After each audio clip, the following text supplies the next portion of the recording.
and things, and so it's go hard all the time. But yeah, that was a fun Saturday night for sure. And we got 6 guys that scored different goals. We had 7 guys that had assists, so a lot of guys got involved. And yeah, that's a whole lot of fun. Tonight's going to be a little different, a little tougher squad here. So we're ready to battle. All right, should be interesting. What kind of a week of practice have you had?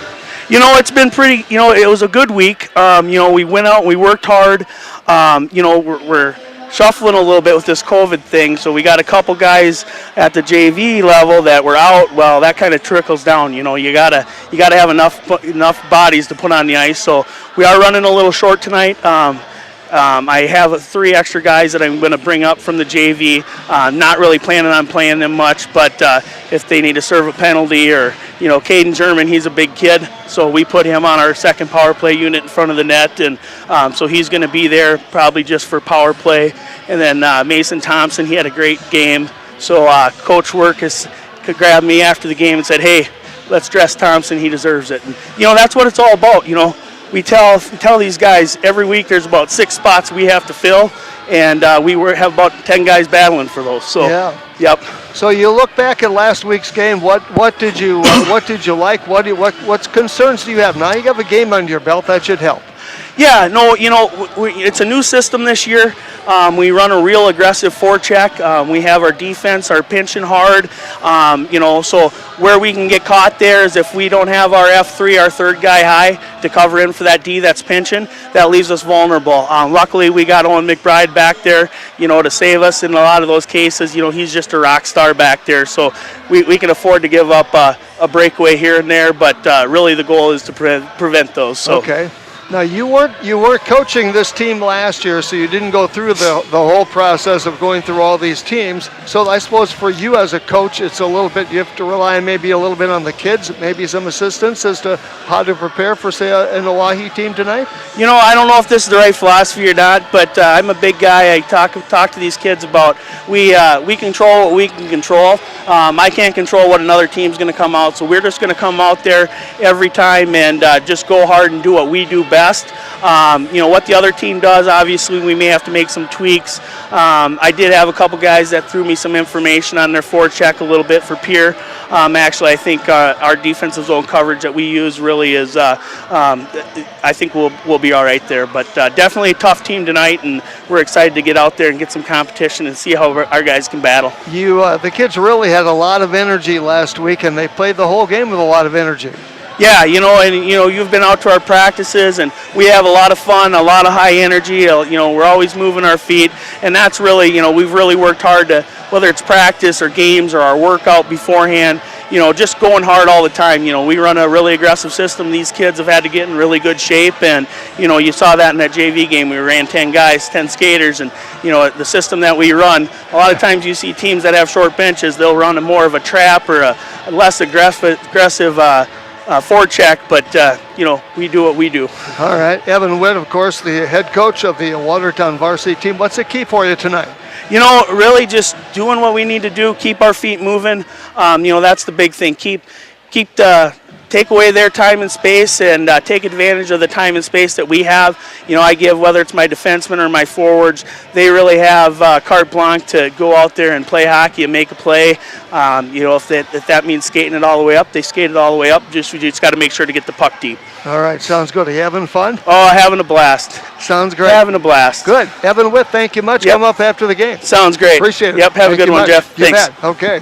Evan Witt, the Watertown varsity boys coach on our pregame show. Of course, Watertown coming off that 10-0 victory last Saturday night, as we mentioned. Some other games going on this Saturday night, of course. As far as that's concerned, Oahe here at Watertown. Sioux Falls 2 is at Huron. That is just underway. Yankton at Sioux Center, and of course Rushmore at Mitchell for tonight. So there are a number of games going on. The Yankton at Sioux Center contest should be already complete. Of course, Watertown was at Huron this afternoon, and Oahe at Brookings, that is underway. They started just a little bit ago. And of course, Nick Benteen back in our studios, and of course, Jeff in the gym with you tonight. Happy to have you with us on this Saturday night of high school hockey. Some also college games going on tonight. Minnesota State at Michigan Tech. Boston at Vermont, Miami at Omaha, and St. Cloud State is at Denver. And that's going on. They're actually playing at Omaha tonight as far as the college hockey is concerned. We'll give you some of those things, polls and other things a little bit later on as time permits. Of course, Watertown comes in at 1-0 right now, but the Rushmores are 2-0 after last weekend. Sioux Falls 2 likewise is 2-0, so those two are atop the standings. And then you have Watertown, Brookings that are right up there in the top four. Both are 1-0. Aberdeen, Huron, Oahe, and of course Sioux Falls, I should say Sioux Center, have not opened up their season as of yet. So as a result, they'll get their season underway coming up as far as tonight is concerned. So that's kind of cool. Officials for tonight's game include Sam Schrader, also Parker Riddle, Ron Johnson, and Jared Sterrett are officials for this contest for tonight. These two teams split a year ago, and of course Watertown winning at home by a 6-4 score, and Oahe winning at home out there by a score of 4-2. So these two play pretty good hockey. Steve Steele, of course, head coach of the Oahe Capitals in their season opener, and they play at Huron tomorrow at 5:30. Watertown under Evan Witt on this Saturday night. And again, 4-3, Oahe beating Watertown in the JV game. And of course, power plays after last week. How cool was that? Watertown was 40% power plays. Penalty kills, they were 100%. So Watertown coming off that 10-0 victory over Mitchell. They play at Sioux Center coming up next Saturday the 19th, and then they're at Sioux Falls 2 on Sunday the 20th at 3 o'clock. Their next home game, by the way, won't be until next year. That'll be the 8th of January 2021 as Watertown will entertain Huron. We look forward to a new year and get this 2020 over with. By the way, we'll talk with the South Dakota Amateur Hockey Association Executive Director. That'll be Jenny Workus. She'll be our guest in between the first and second periods. We had everybody all lined up, and then all the people that were lined up for tonight got sick. And so as a result, we didn't have anybody necessarily lined up once we got here. But the Reliabank booth is full tonight. The Reliabank booth is full. We have two of our JV players that are going to do our live stream, so we will be live streaming this, and that's on YouTube, KSDR Radio. You can get the live stream. And then we have our good friend from Oahe, John Winkler, who we've broadcasted with many times. He's up here doing the game on their behalf. And then we also have another student of theirs that's going to be up there doing some filming. So the Reliabank booth has everything it wants tonight. I hope the Reliabank booth can hold all of us. What shakes just when you and I are up there? I don't know what's going to do tonight. Maybe it'll be more steady. Yeah, that could well be. Watertown will have a little bit different lineup tonight. They're going to run 2 centers and 3 lines. They typically run 3 lines anyway, but it'll be a little bit different tonight as far as the matchups for the kids. And of course, Oahe will have Andrew Gordon, also Rafe Briggs, and Elliot Life. That's their senior line, if you will. That's their number 1 line. They teamed up last year for some 36 goals and some 38 assists. Yeah, so this is a very good line, probably the best line in the state, or one of the best. I agree with you, Jeff. I came up tonight and I looked at that lineup, and I wasn't aware that maybe even some of those kids hadn't graduated, because that's kind of players that they've been in the past. And yeah, they're here. That first line, Gordon, Briggs, and Life, is going to be everything you want. Yeah, I think so too. So I think that'll be quite interesting. We actually have 3 guys up here running the deal tonight, huh? Wow. Well, it takes a lot of work, Jeff. It's more than one guy can handle. Well, I hope so. So we'll find out. Of course, Owen McBride will get the start in the nets. Had 23 saves in his shutout last Saturday night, so obviously comes in 1-0. And a 1,000% save percentage. That won't stay that way all year long. At least we would like to see If it were to stay that way all year long, that's the way you start, though, right? You have to start like this. That's right, and 1 shutout on the year. Of course, last year, he was the South Dakota Amateur Hockey Association second-team player. That, by the way, was as a sophomore. He's only a junior, as you know. So that's pretty good, and they're pretty high on, of course, Mr. Owen Briggs and Mr. Owen, I should say McBride. They're pretty high on McBride. And, of course, he comes in at 1-0. And interestingly enough, starting in the nets tonight for the Oahe Capitals Steve Steele's team, it's not Kieran Duffy, who had 10 wins a year ago, a 3.81 goals against average, and an .855 save percentage. They will start the transfer from Brookings, Carter Schultz, S-C-H-U-L-Z. He's a junior. He gets to start tonight in the nets for the Oahe Capitals. So that's kind of a nice deal. They have 4 goalies on their roster, but Schultz and I'm sure Duffy will see the most playing time as far as those two are concerned during the course of the varsity season anyway. 4 goalies has to be a luxury, isn't it? Yeah, it really is. For a coach, you know, to have 4 guys competing every week, that must be, it's nice, you know. Goalies are, in hockey, goalies seems like what you're always short of. And, you know, that's not the case with Oahe. They're long on goalies. Well, and Watertown had 2 good goalies last year that were sophomores, and, of course, the one kid got hurt, Clayton, and did not come out this year as a result. So then you wondered who was going to be in the nets. And we have, of course, a freshman, Kosuski, that'll back up Owen McBride. So McBride will be the man that'll be in the net 99.999% of the time unless he would get hurt. Well, and Kosuski's got to do the JV duties. Yeah. You know, so he's already playing full time. So yeah, that's right.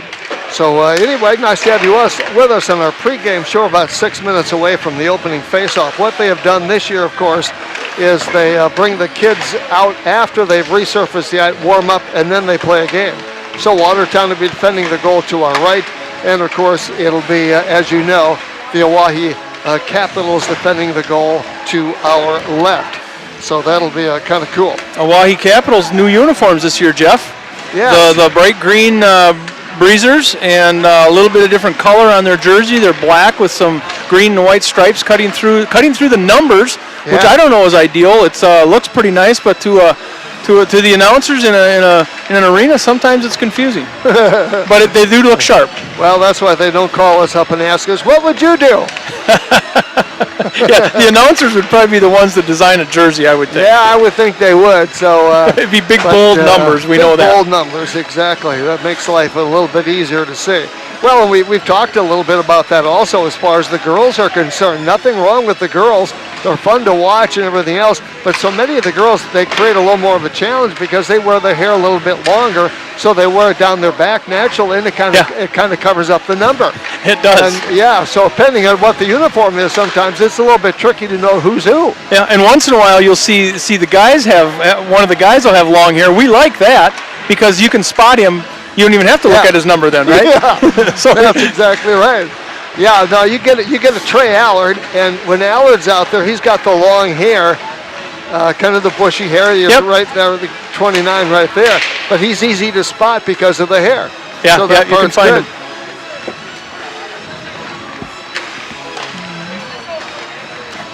Yeah, so Oahe comes with a whole new look tonight. The real bright green breezers, you can't miss them. They really stick out. And, of course, the black socks. So Watertown with the white socks, white jerseys, yellow on the sleeves, and their black breezer covers with their numbers on. So they're both teams are pretty easy to see, tell each other apart. Once in a while, you get teams that pretty much look alike on the ice, and that makes it tough also. Oh, we ran into that last year. Stick it to Cancer Night, if you recall. Stick it to Cancer Night. That was the last broadcast I did last year. So I was hoping I'd get another one to do this year so I could redeem myself. And your eyes haven't been the same since. No, they haven't. We do have some referees tonight, of course. We do. They have 4 referees for every varsity contest. Ron Johnson, Jared Sterrett, and Sam Schrader, and Parker Riddle this evening. Well, the interesting thing about that is a couple of those are former Watertown players. Yeah. But they've gone into the officiating part of it. And because maybe not any college called them or anything else, and they didn't want to play college hockey, so this keeps them a part of the game. I think that's great. And, of course, they're young officials, and that's great because they have probably a long tenure. Yep. And every sport, and I don't care what sport it is, needs officials. It's a constant battle to find officials, like you said, in every single sport. And Watertown, over the past probably 10 years, Jeff, have cultivated a lot of referees. Yes, they have. And guys like Scott Riddle and Steve Sheehan, those guys have worked very hard at putting on clinics and encouraging all the kids to take the test, get certified, do a couple games. And some kids take to it right away, and then other kids say, oh, never again. Yeah. So that's just kind of the way refereeing business is, but it's really nice to always see those ex-Watertown Lakers come out and referee, and again, I think Watertown's done a fantastic job of that. I think so too.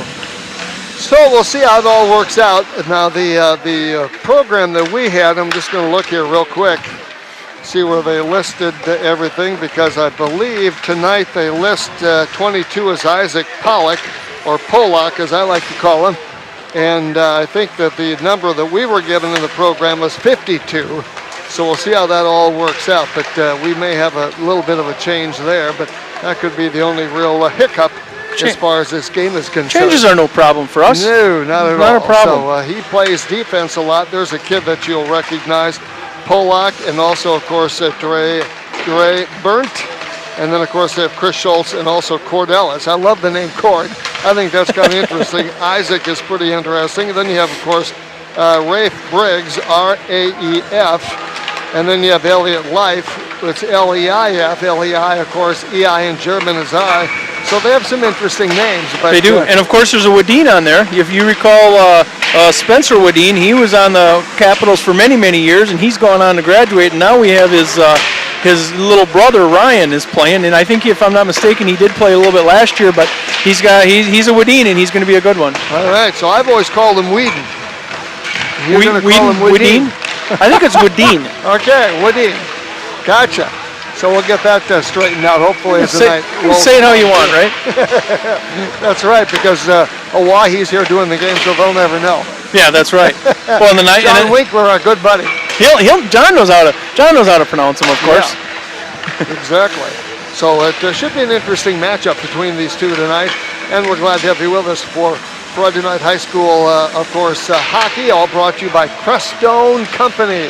Crestone Companies, yeah. Crestone Companies. It's unfortunate those guys aren't able to come see us tonight, but boy, what a company. You know, they're everywhere in town. I know they're doing a big project at the zoo right now. They're involved in so many projects throughout the community. They've done some stuff downtown, and it's Crestone Companies now, which encompasses so much.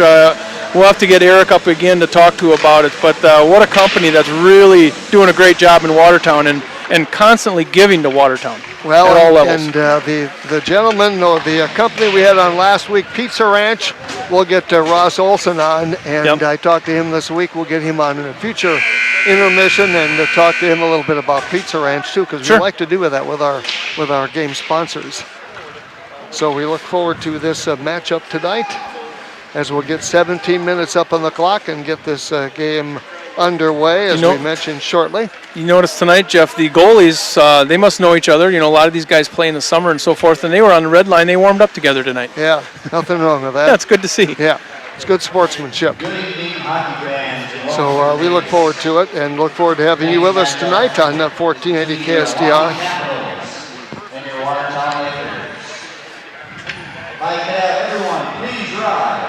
All right, we can put the mic down there and get the young lady, Carrie Anderson, I believe, is going to sing our national anthem. So we'll get her on real quick, see if we can't do that. Oh, say, can you see by the dawn's early light what so proudly we hailed at the twilight's last gleaming, whose broad stripes and bright stars through the perilous fight o'er the ramparts we watched were so gallantly streaming, and rockets red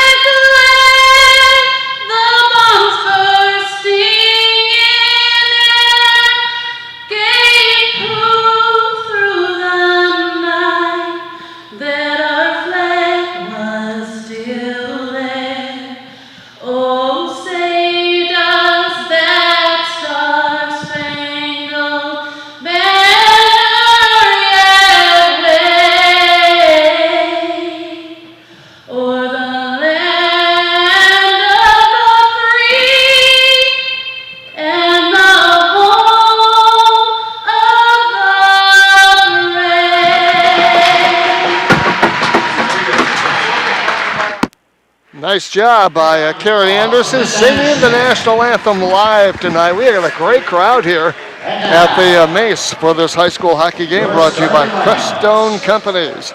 Jeff and Jim with you. Nick Benteen back at our studios. And Craig Burnt will start at defense tonight as we get to our starters. And Isaac Polak will start at the other defensive spot.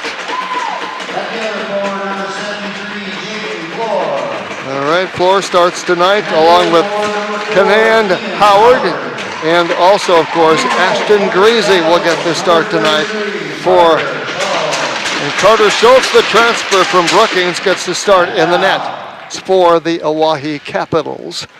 Watertown Lakers next to be introduced to our white with the white jerseys, the black breezers.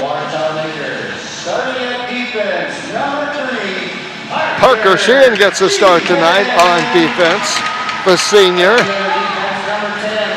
And Max Evans, who had 2 goals last week, he's only a sophomore, starts at the other forward defensive spot.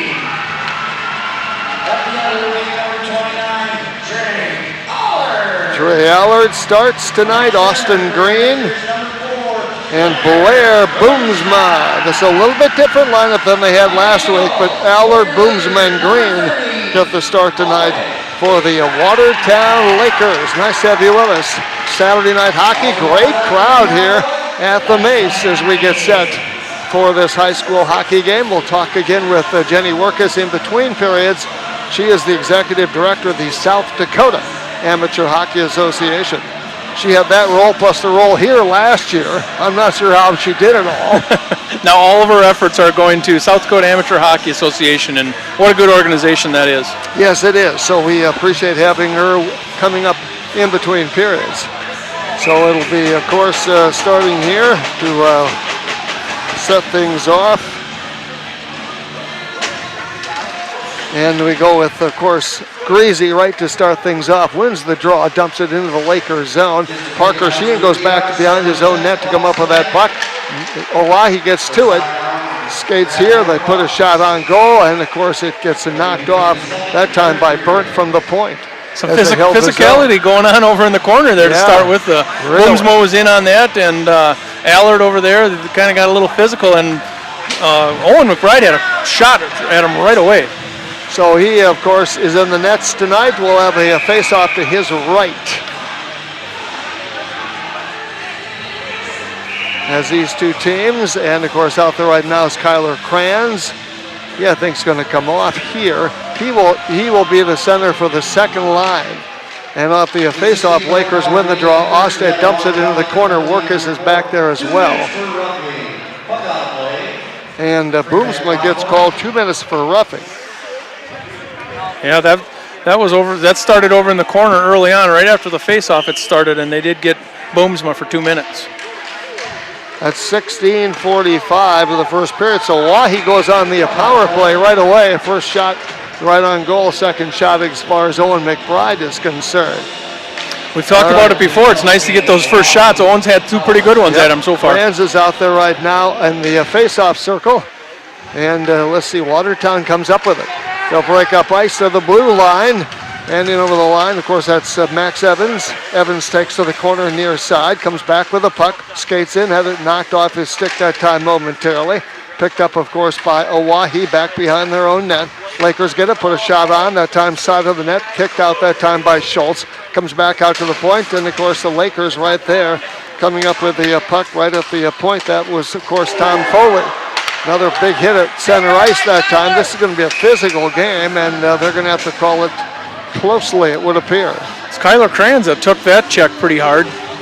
But yeah, so this game has started out pretty physical so far, and they're going to have a penalty here. And that's going to be a penalty, of course, for Oahe. Andrew Gordon. So we're going to have a penalty for the Oahe, and of course it's 4-on-4 hockey right now with the penalty from Boomsma. So we're going to be 4-on-4 hockey. 15:58 that time. So Lakers play the puck into. So really it's a 4-on-4 right now, if you would check it out.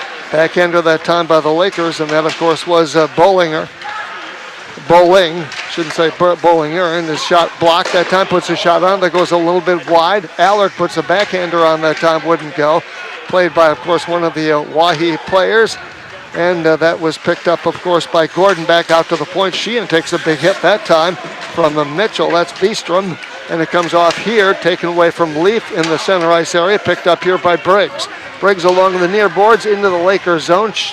Parker Sheehan comes up with a puck. Lakers lofted out to the blue line, knocked down that time, shot on that time, misdirected by Oahe, but they couldn't get the puck in the net. That was by Gordon. Actually, it was Polak that was there that time for the Oahe Capitals. This is Allard, who stick handles the puck, comes out to center ice and over the blue line, puts on the brakes, takes the hit in the far corner. Lakers trailing on the play. Allard stays with it, taken away by an Oahe player, skates in over the blue line, puts a shot on Briggs, gets deflected up over the glass and out of play. 14:45, 1 second to go on the penalty to, of course, Boomsma, and 47 seconds to go on the penalty to the Oahe player. And that, of course, is Gordon at 14:45. Face off there. Lakers now in a man advantage here. Back to center ice. Burnt his rink-wide pass defensively over there. Comes over to Polak. Packet comes to Burnt. They played into the Watertown Lakers zone. Lakers with the pucks. Max Evans with the puck right now in over the blue line. Takes it down the right side to the right corner. Still with the puck, looking for a centering pass. And Workus right there, couldn't stuff it in the net. And Oahe will clear it all the way down the ice with 19 seconds to go in the Laker power play. They had 40% on the year so far. Pass out here comes off the stick of Foley. Comes out here that time by the Lakers German, getting a little playing time tonight. Foley goes after that loose puck, far corner in the Lakers zone. Works down there against Leaf. He'll clear it all the way back out here to German. Goes into the Oahe zone, cleared back in the neutral zone, back to the Lakers zone. Back to get it will be Tom Foley. Thomas Foley with the puck, takes it back down his own net. 13:46 to go, period number 1. Scoreless hockey game, both teams at full strength. Loose puck along the near boards here, dumped in that time by Gordon. Parker Sheehan goes after that loose puck in the far corner. Stolen that time by Oahe. This is a tough line, an all-senior line. They put a shot out there, and of course it's blocked side of the net by Owen McBride. Gordon, Briggs, and Leif on this line counted for 36 goals last year and some 38 assists. And a 0-0 game here, 3-5 with shots with 13:31, and this, as you can tell, is going to be a test for the Lakers. Yeah, it is. Bramer and Osted out there coming out here, a face-off here against Leif to the right of McBride. Comes back out here, shot broken up in traffic. Going after that loose puck, of course, was Beestrom. Tries to get along the near boards. The Lakers break it away. They come out to their own blue line, skate down the right side with that puck. Down the right puck is Osted, dumps it into the Oahe zone. Goes after that loose puck. He and Bramer going after that loose puck down there against Burt. Burt and Osted goes after that loose puck back to the point. Lakers hold the zone. Loose puck comes out here along the far boards. Krantz goes after that loose puck. They try to freeze it up along the boards over there. Lakers dump it back into the neutral ice area. And Parker Sheehan slaps it back into the Oahe zone. We have a whistle at 12:54. 6-3. Shots on goal with Oahe in the advantage, but it's a scoreless hockey game. Nice to have you tonight. Brought to you by Creststone Companies. Jeff and Jim with you. Nick Bentine back at our studios. Face off coming into the left of Owen McBride. That, of course, was icing against the Lakers. Going after that loose puck along the near boards over there was Austin Green. And Oahe actually wins the draw. Backhander dumps in the corner. Green is out there right now with Allard and Foley. And, of course, also Bramer. Lakers break it up ice. This is with a puck. This is Green. Gets sandwiched between two. Taken down there. Goes off the skate that time of Evans. And skating hard after that puck was Greasy. Takes a big hit that time from Allard. Back is Boomsma. He takes a big hit behind the net. Loose puck comes out here. Allard goes after that loose puck. Lakers break away with it. And, of course, Foley along the near boards. Greasy puts a shot on. Broken up in traffic. Try to get another shot on that time by Floor. Would not go. Far rail over there. They play it back behind the Laker net with 12 minutes to play. Period number 1, a scoreless hockey game. Right here, this is Green. Green stick handles the puck. Couldn't quite get the backhander on. Hounded by a Pier player or a Oahe player. Here's Workus, tries to get it on. Puts their far side. Puts his man down on the ice. Workus with a nice little forecheck there. Shot on. Goes wide of the mark. Going after that puck, of course, is the Lakers' McBride. There's two McBrides playing in this game. McBride, of course, right here. Lakers with a puck shot on that time by Orcus, wouldn't go in. Another backhander that time by Bowling would not go down. Knocked down out front and deep in the slot that time by Oahe. Picked up here, of course, by the Lakers. That's Bowling. Lofts it in back into the Oahe zone. Going back after that puck over there was Workus. Works hard for that puck. Lakers tried to dig it out. Played into the corner over there. And, of course, looking for a centering pass that time. The Lakers put a shot on, but it was actually a little bit wide. Broken up. They really played deep that time was Osted, but Watertown hustles back. And getting to it is Bowling. Plays it back behind his own net for Osted. As Oahe gets into the middle of the mix over there. Comes back out to center ice. And then Oahe plays it back into the Lakers zone. 10:53 to go, period number one, a scoreless hockey game. Down the left side, Parker Sheehan gets ridden off the puck. Backhander that time by Oahe. Played out to the neutral ice area. Right side pass broken up by Kranz. Onto the stick that time by the Lakers. Knocked off the puck was Max Evans. Picked up here, of course, by the Lakers. Osted comes right side with a puck. This is Boomsma puts a shot on, broken up in traffic, and Burnt goes after that loose puck near side. Lakers keep it in, that's Evans, puts a shot up, broken in traffic. Life is right there to come up with a loose puck for Oahe. Plays it off the near boards, back it comes out here. Here's Briggs with a breakaway, puts a shot on, and McBride is deked out, and Briggs comes up with his first goal of the year. Jeff, and you hit it right on the head, deked out. Well, that was a pretty nifty move there by Briggs, and we've seen him do it before. He came off the bench like a rocket. The Lakers didn't see him come off, and he was all by himself from the blue line on. And Owen McBride, a pretty good goalie, but he kind of fooled him on that one. So Briggs gets a goal, and Oahe strikes early at 10:13 to go. 1-0. Lakers got caught that time getting too many men up ice. And, of course, Witt tossed about that. Life comes up with the assist. So Oahe comes up with a goal. They have a 1-0 lead. Back they come the other way. They show a little speed right there. A delayed penalty coming up here. Yep. Sheehan was hounded that time by Briggs. Well, and that was Reef Briggs. You know, he's going on a breakaway, and Parker Sheehan had to do everything he could do to stop him, and ended up with an interference call. But he did the right thing. You can't let Briggs break out into the open, and Parker Sheehan knew that. 2 minutes for interference. So Parker Sheehan takes actually a really good penalty here, an interference against Briggs. So he did a good job on that one. All right, so Oahe goes on the power play up right here. Loose puck, and of course, Owen McBride's already forgotten about that goal. That's just the way he is, and that's what you got to be a good goalie. And back, of course, to pick it up that time will be Polak. Got a high stick. And a high stick that time. Yep, with a high stick. So 1:49 to go in the Oahe power play, and 9:48 to go in this first period. Oahe with a 1-0 lead. Face off with Boomsma there to the right of Schultz, Schulz. And he, of course, a transfer from Brookings, picked up here by Oahe. Rink wide pass that time, comes on here. Going after that puck was Gordon, swept away by the Lakers. Rink wide pass out, going after that puck is Polak. He's battling against Green. Green goes after that loose puck, takes a check from Polak. They play it back to center ice. Lakers in the neutral zone, play it off the far boards. Takes a hit that time was Max Evans. He won't get knocked down too many times, and he won't forget who knocked him down. That was Polak. Comes out here in the neutral zone, picked up here by Oahe, right at the Laker blue line. That's Life. And Life, of course, takes a big hit in front of the Laker bench. Knocked down over there, far side over there. Life, Briggs, and Gordon, of course, on this line, their senior line for Oahe. And now Greasy is out there for Oahe. Greasy's on the second line with Floor and also Howard. The Lakers play it down the ice. Polak picks it up, works his way around Workus. Takes a hit that time by Kranz, but Oahe stays with it. This is Floor along the near side, plays it in the Lakers zone. Back to get it, of course, will be over there was Workus. Big hit that time. They play it back behind the net. Shot on goal is a little bit off the mark. 8-4 right now. Oahe with the advantage there. Lakers play it down the ice. No icing call. It was a shot right on goal. Save made that time by Schultz. Plays a long lead pass out there down the left side. And that was for Gordon. And it was I believe, offside with 8:19 to play in the period.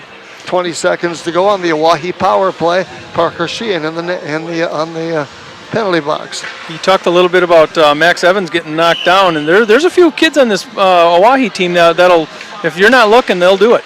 Kranz, of course, off the face-off circle to the right of Schultz in the Oahe zone, but it was Floor who plays it ahead for Lakers. Burnt puts a shot on. Save made that time beautifully by Owen McBride.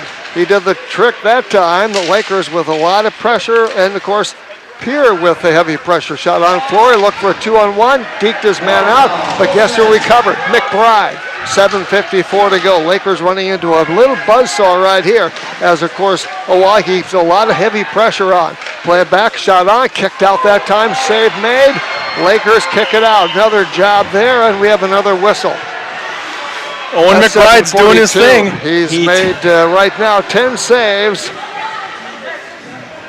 He had some pretty good shots that shift, Jeff. There was about 3 or 4 shots that were pretty darn good. He wasn't tested severely last week like he'll be tonight.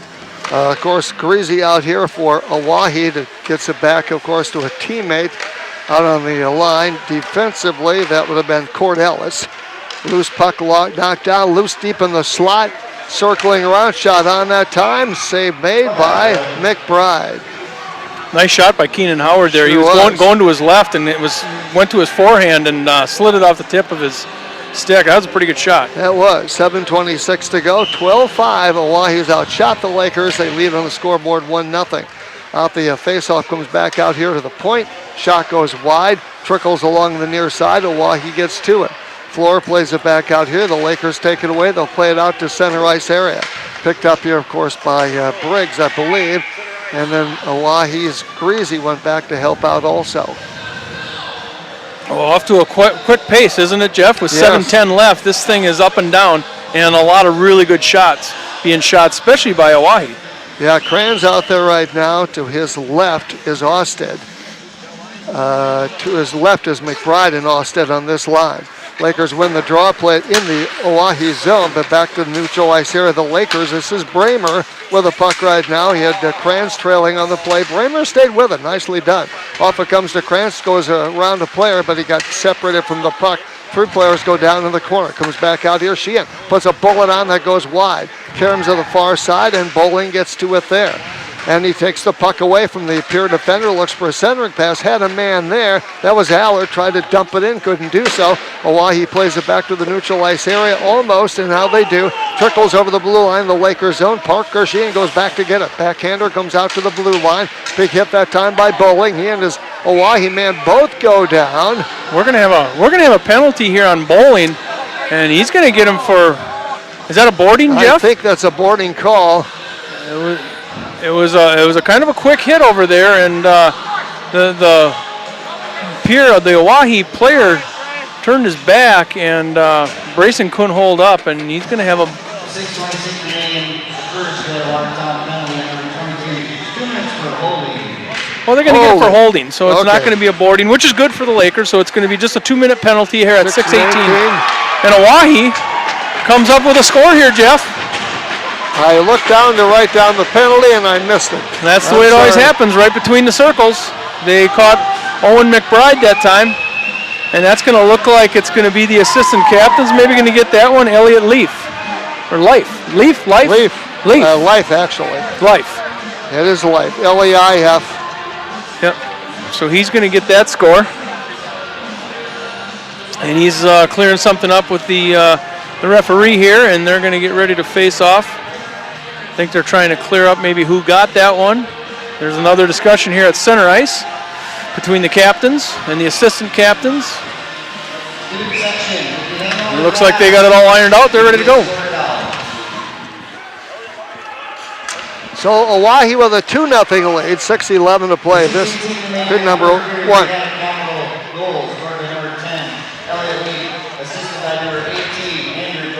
Gordon gets the assist. All right, here for both their first assist and first scores of the year. Burnt dumps it in the Lakers zone, back behind the net. It's a power play goal, by the way, by Life. power play goal. So Oahe with a 2-0 lead. They've had heavy pressure on the Lakers here in this first period. They played out here. That, of course, was Howard. Played it off the far boards. And we're going to have a penalty here by Allard. I'm not sure what he called, Jeff. I think it happened away from us. Let's see what the call is here. That comes at 5:35. I'm not sure what that call was, Jeff. We'll see if we can get the PA announcer here, and we'll see what that one is. Fourth penalty of this first period. Off the face-off, Lakers win the draw. Trying to put a shot on that time. They've been getting, Oahe's been getting McBride to move a little bit left to right. McBride.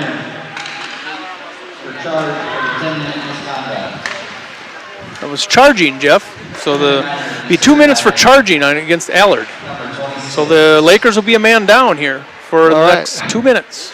15-5 shots on goal right now, Oahe. That'll tell you if they put a lot of heavy pressure on. Now we have another whistle. Foley came over to try to knock off that pass to the left of Owen McBride in the Watertown net. And we're going to get a penalty here, or no? It looks like it's coming out of the zone. Maybe it was a hand pass, maybe? Yeah, perhaps so. Just over the Laker blue line. And it'll be Life facing off against Kranz. Lakers actually win the draw, but Burnt gets to the puck, takes it over the Laker blue line. Down the left side he goes, takes a big check and goes down. Where's the puck? He lost his helmet. Got it back, put it up here. They clear it back to the neutral zone, and Floor goes after that puck along with Evans. And we're going to get a hook. Looks like that's going to be a hook. That's going to be on Kyler Kranz. Is that what I'm seeing? Or is it going to be on? I think it's going to be on Burnt. It's going to be. Yep, it is. Yep, it is. It's going to be on Burnt. So the penalty's starting to pack up here in a pretty physical and quick game. Probably what you're expected to see in a game like this. So we're going to be 4-on-4 hockey, Jeff. All right. So for a minute 12, it'll be a 4-on-4. And right out there right now, of course, is Howard for Oahe. He has a puck far side, takes a check, dumps it in the Lakers zone. Sheehan goes after that over there along with Greasy. Along the near boards in the near corner. Green gets in there as well, comes up with the puck. He watches those two go after it, then he dumps it back here to Sheehan. Sheehan will skate up the left side, a long pass too far from Boomsma, and Oahe will play it back there, going after that loose puck, and Boomsma gets it at his own blue line. He fanned on his pass, and then it's picked up here by Keenan Howard. Boomsma and Howard go after that loose puck back behind the Laker net. The Lakers will break up ice with a puck. Knocked down that time. Boomsma with a puck, neutral zone, plays into the Oahe zone. Picked up here, of course, by Oahe along the near board. And that was Greasy. Plays it back out here to Bowling. Bowling with a backhander, plays it in the corner as he takes a big check. And then, of course, Bramer's out there right now. He's out there with McBride. Nicely picked up that time by Oahe. Skating in, trying to put a shot on that time. I couldn't quite catch the number. That was Howard. Howard. And the loose puck will play it along the near side. The Lakers now with a power play for 44 seconds. As dumping in the Oahe zone, that time was McBride. McBride plays it back behind the net, looking for a centering pass. Nobody home. Goes all the way, and skating after it hard is Briggs. He can really fly. And Briggs not a terribly big player, but he really has the guns, the speed. And it comes back out here in the Oahe zone. They play a rink-wide pass for Briggs. Briggs neutral zone, right side for Life. Life over the blue line, the Laker blue line, taken away nicely that time by Kranz. Then he has it taken away that time by Oahe. And putting a shot on that time for Oahe was Chris Schultz. Schultz is 34, but the goalie is 33. He's Schultz, S-C-H-U-L-Z. 2:45, both teams now at full strength. Oahe with a 2-0 lead. Lakers have only 5 shots on goal this period. Oahe has used heavy pressure and have really taken it to the Lakers. Over there is Workus, playing it along the near boards, far side over there. Can't quite catch the number with 2:26 to go, and a blind announcer. A loose puck along the near boards, picked up here by Oahe. That, of course, is Schultz. Right side pass, Briggs, broken up in traffic. That was off Foley that time. Another loose puck deep in the slot. Lakers will clear it all the way down the ice. It'll be right on goal, so there's no icing called here.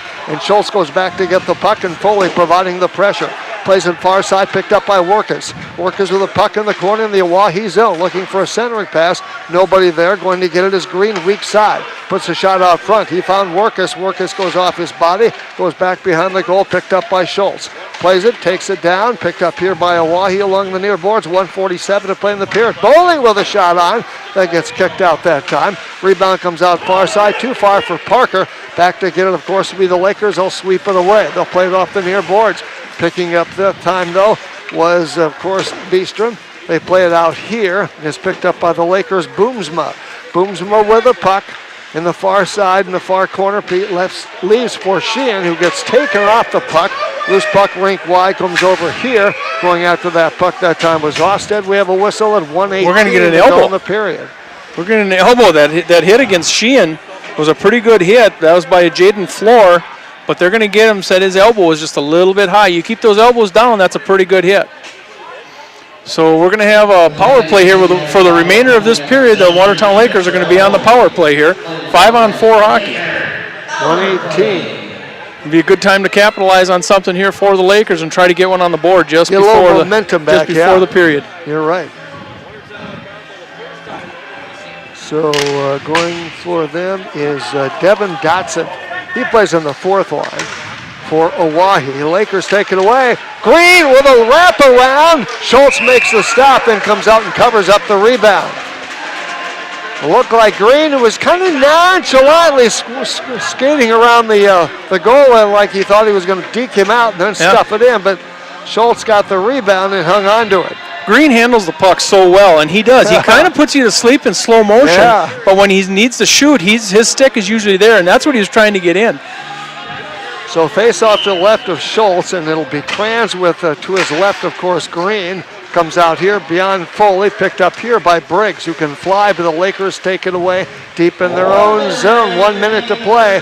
Lakers in a power play for minute 39. Picked up here by the Lakers. Good back check that time. Evans with a puck right now. In of the blue line, taken away by Briggs, who comes back and takes it away.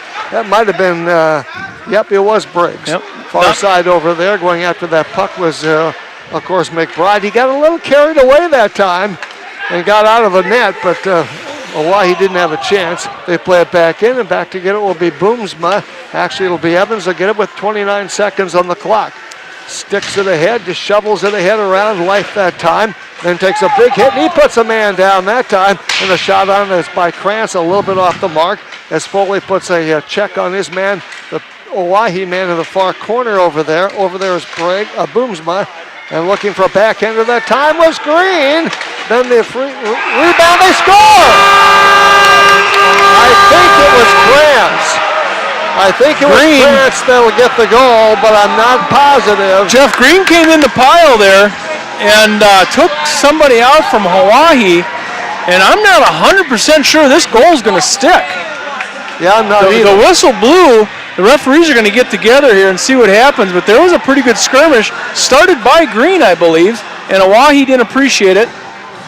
Referees telling the coaches just to wait here. They're going to watch. They have put it on the board, but I'm not so sure it's coming off. Well, and I know that Green took the shot, and then the Oahe player went down. Right. And then the puck went in, so I'm not sure if Krantz got there or not, so we'll see. I'm betting we're going to get a cross-check here, and we're going to get a cross-check on Green, and then we're going to get something after the play from Oahe because about 3 guys retaliated against Green. Yeah. But I would be, if I'm willing to bet, I bet you Green is going to go in for 2 minutes and somebody from Oahe and the goal is going to come off the board. We'll see what happens. I'm not a referee, but boy, I sure like to act like one. And only 5.9 seconds left in the period, by the way. But, you know, the Lakers at this point would obviously like to keep this one on the board because you want to get on the board before the period break. Yeah, get a little, that would be great. So referees are discussing it here. And Briggs is waiting next to the circle. Briggs is standing over, not too far away, shaking his head no. There might be a decision here. We're going to, Coach Witt is down there with one of the referees, and they're talking to that. So they're going to decide what's going on here. Reef Briggs is waiting patiently for the decision, and yes, it almost looks like we have a decision here. Briggs is pleading his case He here. really is. He thinks it's a cross check. We have, and I do think there's going to be a cross check somewhere down the line here. A lot of times in these situations, we have 4 referees, and it takes all 4 to sort it out. Yeah. It really does. So we're sitting here at 5.9 left in this first period, a really fast physical period, and it comes to a close here, and it looks like a decision's being made, Jeff. We're probably going to be the last ones to know what that decision is. The Oahe coach right now, he's pleading his case, Steve Steele, along with Coach Witt over on the Lakers bench. So everybody's pleading their case, and we're going to see what's going to happen here. Some of these discussions do take a while. This one's going to take a while. Green was involved in that, and I think there was 3 Oahe players that were involved in front of the Oahe goalie, and a goal went in the net, but I'm not so sure there wasn't a whistle before that goal went in. So a little bit of excitement, a little controversy here at the end. Maybe not controversy, but some physical. Go in. So Burnt's going to go into the penalty box. Already in. That'd be the second on Burnt if that sticks. And that's probably a little worrisome for the Oahe side. 3 penalties, and that player is ejected from the game. So Burnt already has 2. He's gone ahead and sat on the bench. And the Lakers are going to have somebody over there. Who's in the bench for the Lakers, Jeff? Did you see who went? No, I didn't catch that.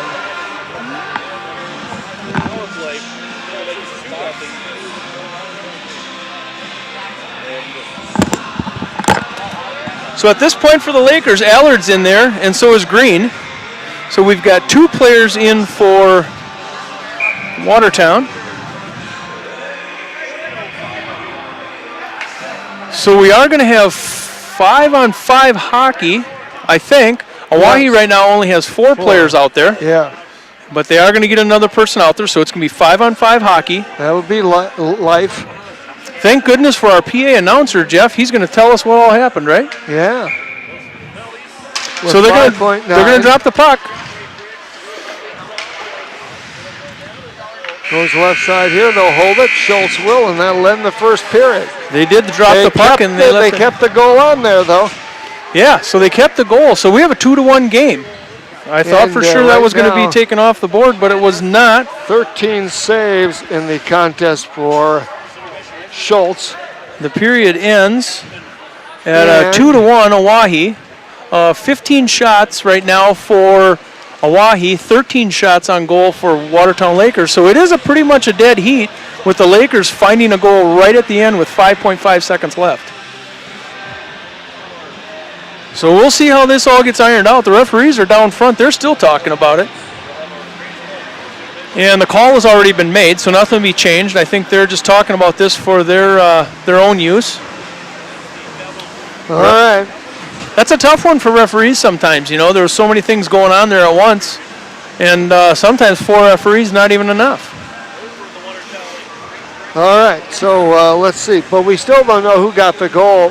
Was credited with the goal for the Lakers. No, we don't know who got the goal, and we actually really don't know what those penalties were. My guess is there's a cross-check and possibly a roughing.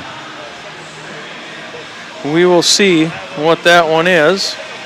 I got a feeling they're still ironing that one out yet. All right, so this one's going to take just a bit. It will. 10-17 is when Oahe broke the scoreless tie. And it was, of course, Briggs that scores. Rafe Briggs for Oahe with Life assisting, giving Oahe a 1-0 lead. Then they added to it almost 4 minutes later, 3:58 to be exact, a power play goal by Life with Gordon assisting, and Oahe had a 2-0 lead. The Lakers score with 5.9 seconds left in the period. We still don't know who they're going to give credit to that goal, but it's a 2-1 hockey game after 1 period of play.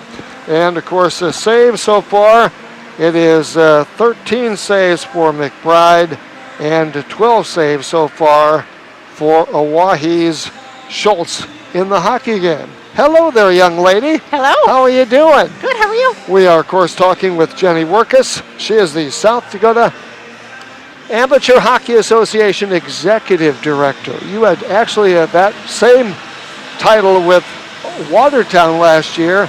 Now it's strictly the state as far as that's concerned. That's got to be a little bit less work. Well, actually, it isn't. I took on several new roles with South Dakota Amateur Hockey, so Okay. I have more things that I'm working on there. I'm in charge of the Team South Dakota girls programs. I had 4 teams this year. We're doing some fundraising and some, more things where we can kind of grow the game and different things like that. And so I've just added some responsibilities to my plate on the other side there. We, of course, always call Jenny Hockey Mom because she had 4 kids that played hockey. 2 boys are, of course, through the program now, and you have 2 that are playing. One, of course, is playing tonight, and that's Jackson. So you still have 1 to go after that. Jackson, of course, is only a sophomore. Yep, and then his So little 2 brother more years. Jacob is just a peewee. He's in 6th grade, so we have a Really? little bit of time left. Oh, you've got another 6 years to go here, huh? Right? That's cool. So we always call her Hockey Mom. Jim Lloyd, of course, comes from a family where they had 2 boys that played in the program. They both graduated. They now have 2 girls. So Hockey Man and Hockey Woman. There we or go. Hockey Mom, Hockey Dad, as the case may be. So the South Dakota Amateur Hockey Association, quick question as far as COVID is concerned, has that changed a lot this year, or has it just made things a little bit more interesting? It hasn't really changed a lot. It's definitely more interesting. Each and every one of our rinks this year have their own COVID policy. Okay. So when you go to another rink, when you come here, it might be different than going to Oahe or going to Sioux Falls. Everybody kind of has their own policies of, do the fans have to wear masks? Do the players have to wear masks? Do the coaches have to wear masks? Some of them have limited seating where you have to have tickets, to be able to get in the arenas.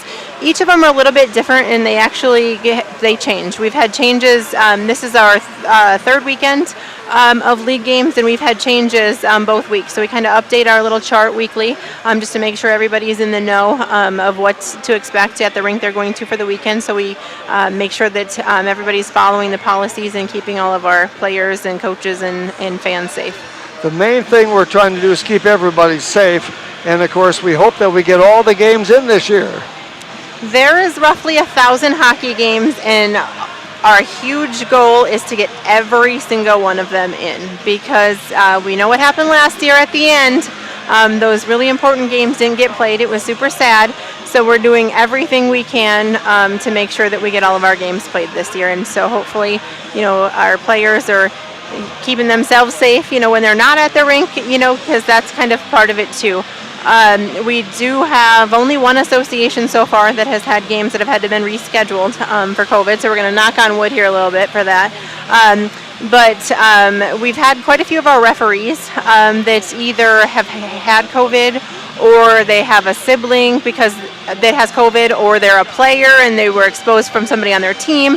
So we've had kind of a lot of cancellations for referees that we've had to make some schedule adjustments on that side, which has been kind of more interesting than our actual game schedule has been as far as COVID goes. Okay. When we start talking about officials, Watertown has turned out some officials. They have a couple that are officiating this game tonight. They've turned out over the last 10 years some pretty good officials, and I'm sure that you're always looking for good officials. We're always looking for good officials. Here tonight from Watertown, we have Sam Schrader and Parker Riddle. Yeah. Great boys. They're both college students.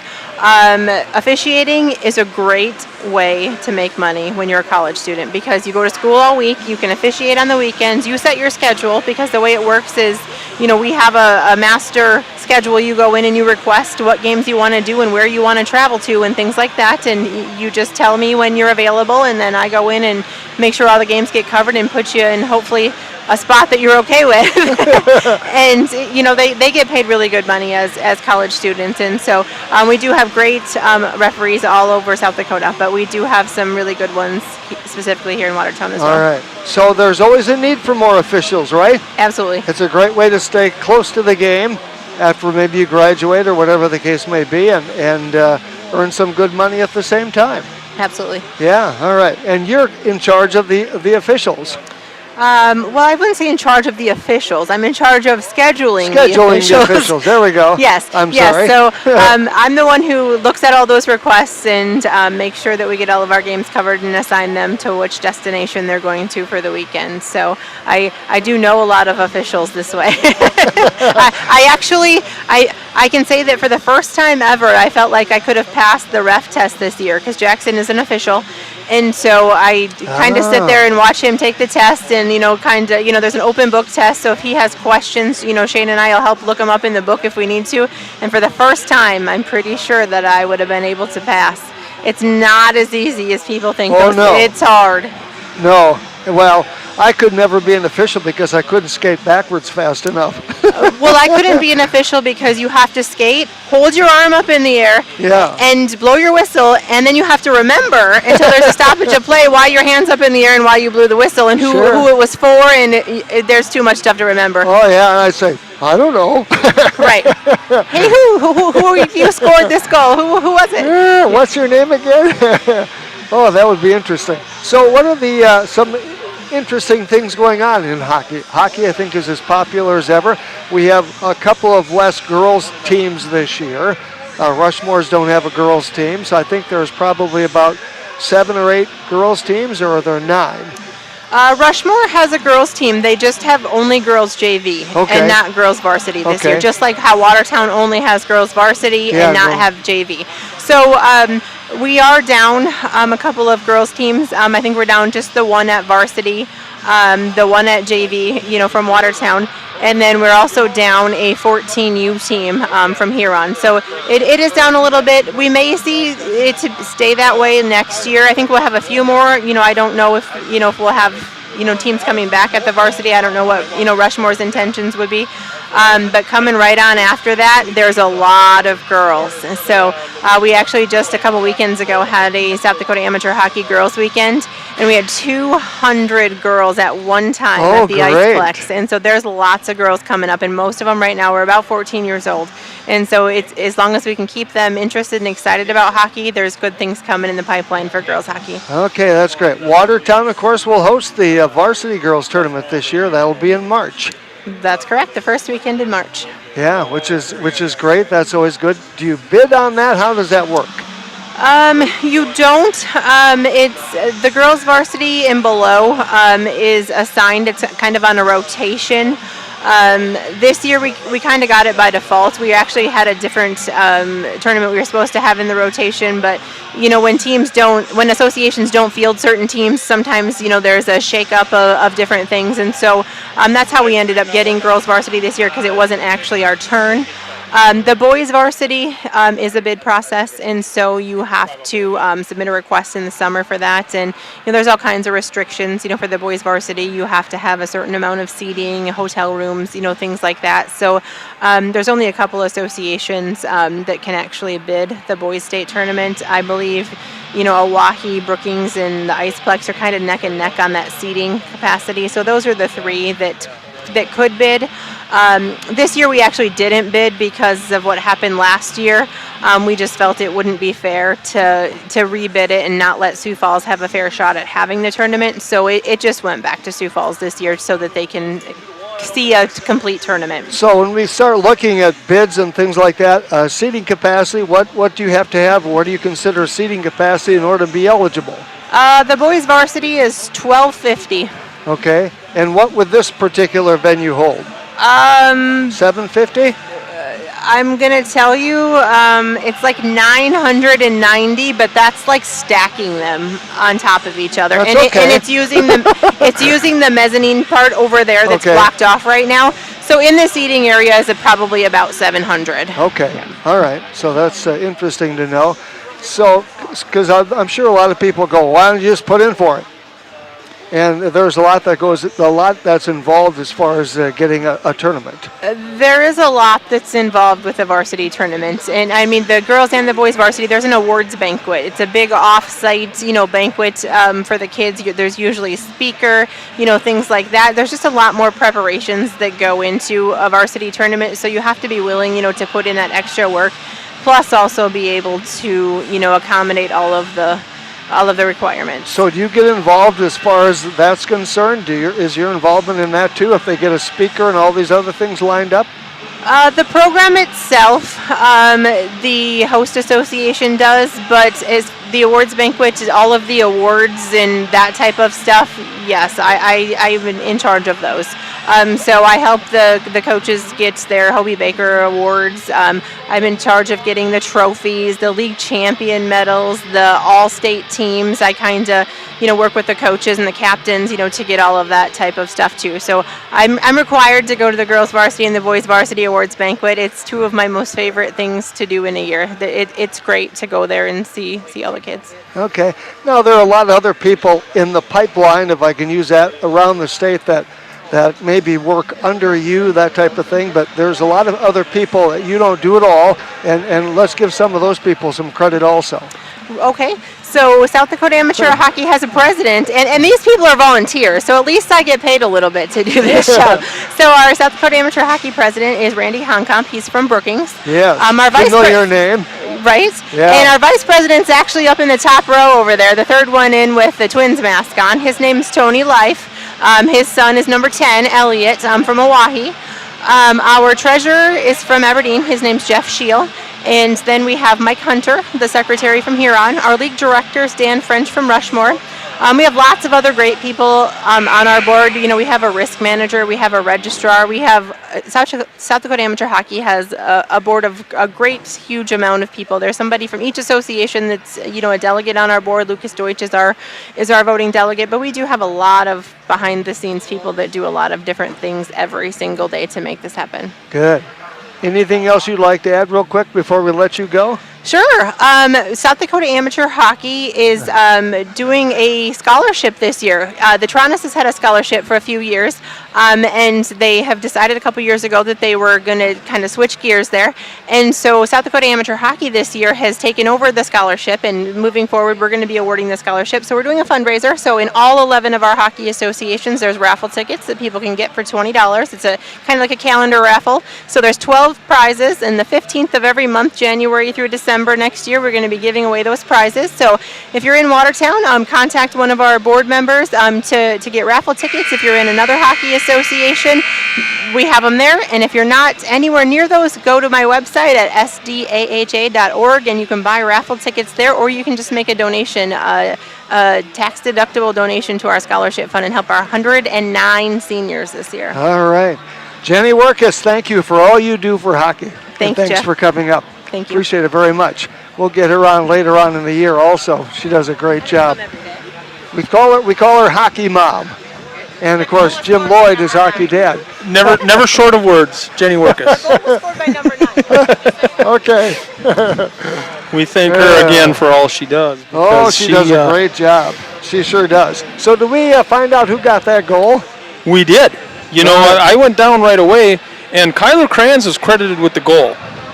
And what was handed out as far as penalties, I just went down there, Jeff, and I just took a picture of the official scorecard.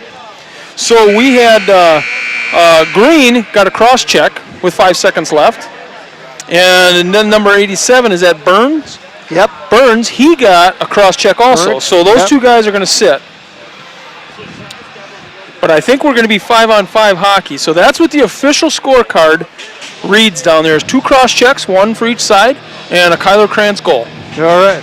Sounds terrific.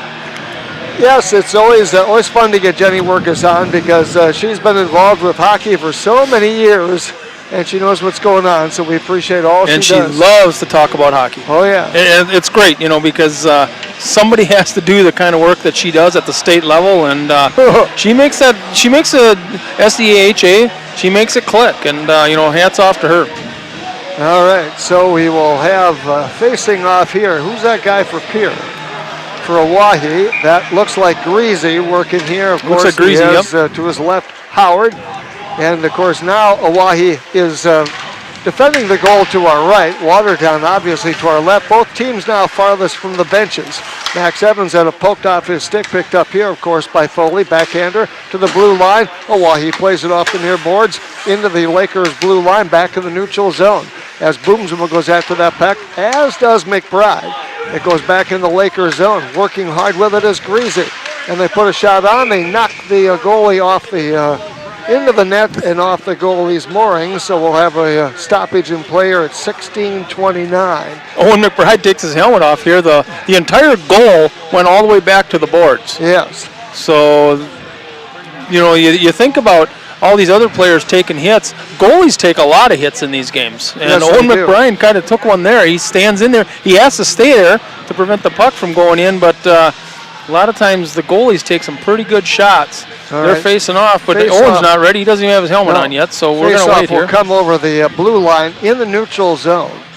And let's see, Austin is out there for the Lakers right here.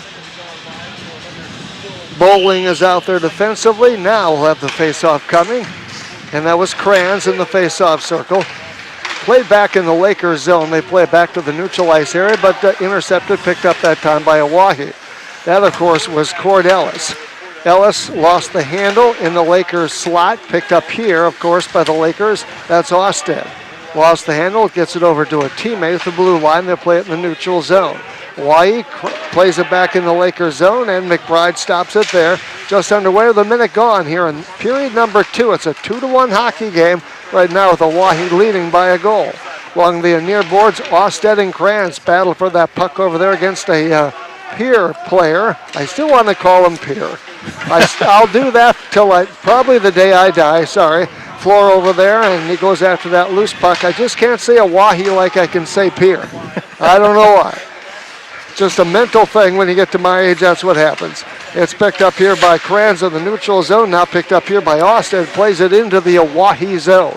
Sometimes it's easy, sometimes it's not. 15-25. Picked up here, of course, by Oahe. They clear to their own blue line, and here's a 2-on-1 if they hurry. This is Greasy, gets ridden off the puck. The Lakers with a good job of hustling back there on a back check. Picked up here by Briggs. Turning in the neutral zone, gets sandwiched between two players. Here comes Life. Life with the puck, lost it, gets ridden off the puck. Back, of course, staying with it that time is Gordon. This is a senior line. Played over here, one of the Laker players goes down. Shot that time from the corner, wouldn't go by Schultz. Rebound trickles to the far side, and the Lakers get on it. But then it's played back in that time by Oahe. Far side, Life puts a hit on his man. The Lakers counter with it. That was on Briggs. Loose puck in the neutral zone, picked up here. Big hit that time by Kranz. Lakers, here's Merkus. Goes between the defender with the puck, but he got ridden off just a bit. Gets taken down in the corner over there, back behind the Oahe goal. Picked up here, and Foley will have to hustle after that puck in the Lakers zone. Does so there. Back check that time, picked up by the Lakers. Hounding that time Evans, poked away, but he got it back. Picked up here by Boomsma. Plays it up here, and Oahe plays it back to the neutral zone. Knocked down by Foley at his own blue line. Plays it right side over here, this time for Bowling. Bowling takes it back, dumps it in the neutral zone. Big hit that time by Gordon over there on Boomsma. Bramer goes after that loose puck, doesn't quite get to it in time. Picked up here by Foley. Plays it back to the neutral zone. It's a 5-on-5 hockey game, 2-1 here. Here's Bramer, takes a check that time from Gordon. Picked up by German, getting a little playing time tonight in the varsity. Comes back out here, Lakers play at the blue line. Here's Oahe with that speed. This is Polak. Polak down the right side, gets ridden up, plays it back out here for Greasy. Puts a shot on, broken up in traffic. Loose puck comes back to the blue line, picked up by Oahe. Lakers play it back here, too far for Foley. He goes after that loose puck at the Oahe blue line, picked up by Greasy. Gets a man free, skating in floor, puts a shot on, save made that time by McBride. And the Lakers come back to help out. This is German along the near boards. German's a big boy, so you like to see that. Back in the neutral zone, picked up here by Greasy. Greasy with the puck, stick handles at the Laker blue line, takes to the right side, dumps it off here. They hold the zone. This, of course, is Kennard Howard. Shouldn't have any trouble with the Howard name. Along the near board over here, going down that time was McBride. Picked up here, shot on that time by Polak. Got McBride leaning to his left, but unfortunately it went wide. Picked up here by Oahe, now putting some heavy pressure on again. Lakers with that puck along the near boards. They dump it over Polak. It goes all the way down the ice. Back to get it, they wave off the icing. Going after that is Bowling.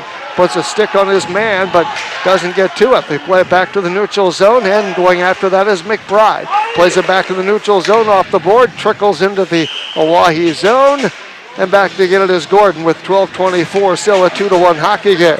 Oahe leading on shots on goal 19-13. Our game tonight brought to you by Crestone Companies. This game picked up exactly where it left off at the end of the first period. Yes, it did. Pretty fast, pretty physical. Burnt is out there along with Polak defensively for Oahe. That number one line of Gordon, Briggs, and Life shot out there. And, of course, getting screened a little bit was McBride, but he made the save. The junior netminder, a little shot there by Life, takes it away. Oahe putting a lot of pressure on here. Life and Gordon, far side over there, looking for a centering pass. Lakers get it. They flip it out to their own blue line. Neutral zone picked up by Boomsma. He tried to find Workus trailing on the play, but he couldn't get the puck to him. Play back Burnt in the neutral zone. Now trickles into the Lakers zone. Get it will be Parker Sheehan. Plays it over here for Evans. Evans with a puck. Looks out here. Far side. Neutral zone looking for Green. Back out there. Oahe gets to it. Flips it back in the Lakers zone. This is Evans with a puck. Far side. Gets around one man. Can't get around another. Gets separated from the puck. Loose puck out here. Goes in the corner. Green goes after that loose puck. Lakers zone. Gets ridden off the puck as he takes a check. Lakers with a puck. Oahe very physical. Years ago, they were not a very physical team. Lakers ride them off. They pick it up as Evans. Evans circling around. Pass right side that time for Green. Flips up over the glass and out of play. At the 11:17 to go in the second period. 2-1 hockey game brought to you by Crestone. That puck moving pretty good when it went over up into the stands. Oh, they got a great crowd tonight. Yeah, and they all ducked for that one. They all ducked and they're all wearing masks. That's what the mask is for, to keep the teeth in place. Krantz out there along with, of course, Osted, I think, out there maybe also. They play it back in the Lakers zone. Bowling and Foley on defense right now for the Lakers. Plays it off the board. Of course, remember, Foley's only a freshman. Comes out here, of course, but he's had a lot of people in his family that have played hockey. Comes back out here. Schultz picks it on, kicked out that block save that time by McBride. Loose puck here, broken up in traffic, and Bramer goes after that loose puck far side, overskates it. Picked up here, of course, by Oahe far side. Grants goes after that loose puck, another loose puck out there. Can't get him away. That was, of course, Wadeen. I think I got it right. With 10:40 to go in the second period. And it looks like maybe, nope, just going to have a change in the lines here. Lakers will counter with Green and Evans. Thompson is out there. Of course, Boomsma. And getting off the ice real quick like for the Lakers. Now they put a shot on off the face-off. Lakers win it right now is Green. Green in over the blue line. Has a man trailing on the play for a back check. Forecheck, that was Floor over there. And Green working down there, battling for that puck. Floor and Green, and getting in there, of course, McBride. They flip it out to the blue line. Now in the neutral zone. Watertown gets to it, lost it. They get it back Green now with Floor and also Greasy. Greasy puts a shot on. Block save made that time by McBride. Lakers zone. 10 minutes to go in the second period of hockey. Comes out here, Schultz. Dumps it over here, of course, to Howard. Howard plays it in the corner, looking for a centering pass. Goes far side, picked up over there that time by Ellis. Loose puck, Lakers play it to the corner. Good job that time by McBride. Picked up here, of course, by Howard. Now the Lakers break up ice with it, go right in front of his goal. That always scares the liver out of me, but he got away with it. Dumps it into the Oahe zone. 9:40 to go in the second period of hockey. As getting to it, of course, over there is Howard. Picked up here by Workus. Workus, good stick handler. Plays it back out here, tried to get a shot off, broken up in traffic. Here comes Oahe with that speed again. And, of course, there was Parker Sheehan to put the brakes on him. 9:25 to go. We're going to have a face-off coming, I think, in the neutral zone.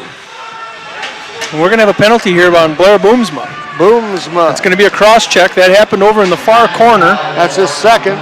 So he's second once again. 3 penalties and you're eliminated from the contest. So there's a few guys in this Burnt and Boomsma carrying 2 penalties right now with 9:25 left in the second period. And what was that penalty again? Cross-check. There we go, CC. Not cross-country either. And, of course, Kranz is out there just over his blue line, facing off here. Does so, works against Life. Life actually wins the draw, plays it back in the Lakers zone, and McBride stops her right there. Life had a shot because McBride got a little bit careless. He went after that loose puck. He just couldn't let it sit there. Picked up here by Foley. Whistles a shot that goes a little bit wide. That was his good wrister that time, but he nearly got it down. Picked up here by Briggs. He has speed. Now circles at his own blue line to shed the defender. That was Evans. Pass left side comes off here. Ridden down Gordon. Now picked up by the Lakers. This is Foley. Foley goes, I can play this game. If you want to get rough, we can play that way. And it comes back here. Picked up by Evans. Plays it ahead in the neutral zone. A little too far for Krantz. Picked up here by Green. Played in the Oahe zone, and Burnt goes after that loose puck far side. Getting over there is Leaf. Here's Burnt. He's a big boy. Takes it out to the center ice area. Stick handles. Gets ridden off the puck that time by Evans. That's an interesting matchup, those two. Picked up here by Life. Well, we're going to have a hook. And Evans isn't going to back up with anybody. No. Max Evans has really done a nice job this game. This game has been physical, and Max Evans can get physical anytime he needs to, and he has. Yes. So we're going to have a hook. We need to get the right guy here. About minute 4, so it should even the playing field, I think. So we're going to have a hook. They're still going to try to sort this out. We got to get the right guys in the box, and they finally did. They got Corbin Beestrom. Corbin Beestrom's going to go in. No, he's not going in. He's out. But they have up there Burnt, which would be his third. Okay, so Yep, so 21 is going to serve that penalty. Beestrom. Right. So Burnt is done for the night. Beestrom's a big guy, too. He's a beast. 8:20. I don't know if that's right, but shot on that time that... we're going to have a hook here on the Lakers. Ah. We have a lot that was Elliott Life. Had the puck here, and I wanted to say Parker Sheehan, I think, is going to go for hooking. Yep. Parker's pleading his case here. It's going to be bowling. No.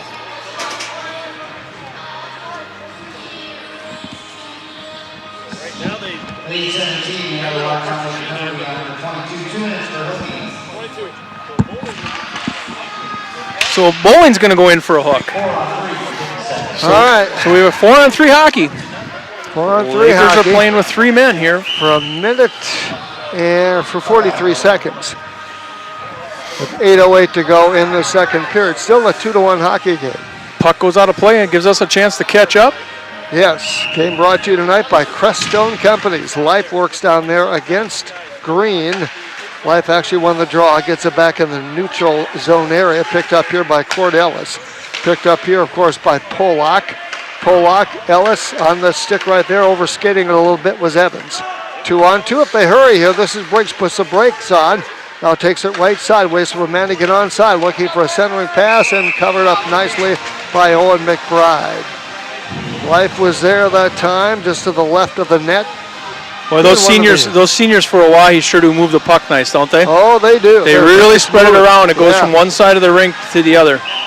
You're right. Greasy and Floor and Howard out here right now for Oahe on this. Lakers win the draw, and it's Evans. Had it poked away that time. Ellis goes after that puck, as is Evans. Evans gets it back. Evans tries to go around his man, does, puts it in there, shoots, he scores! We've tied this game at 2-2, and it's a short-handed goal. You always like to have those shorties, and that was number 3 for Evans. That was Max Evans finding a little backhander, and he's all smiles when he goes by his own bench. 7:31, the Lakers have tied it. That's what you call a big goal. With 7:31 left, it's tied up. And the shorthanded goal at that, and it'll stay the way it is for another 6 seconds. So it's a 2-2 hockey game. Lakers have been outshot 23-14. Who cares? Picked up here, of course, by Ellis. Off the far rail, comes out here. It's a 2-on-2. Now it's 4-on-4 right here. Far side, comes out here. This, of course, well, the puck right here was Polak. Works it down there against Krantz. Unassisted for Evans. Unassisted his 3rd goal of the year. He's a fun player to watch. He was fun last year as a freshman. That's an effort goal. That's an effort goal. That's Watertown's 2nd shorthanded goal this year, too, by the way. Shot right on pads, save made that time by McBride. The guys that are running the camera give him a big hand, and they're right to the left of us. Picked up here, of course, by Erickson. I should say Life. Gets ridden off the puck, picked up by Allard. His backhander goes all the way down, shot right on Schultz, who makes that stop. Green back to help out, picked up here, of course, by Briggs. Briggs can fly over the blue line down the left side, puts a shot on, it was wide, and we have a whistle.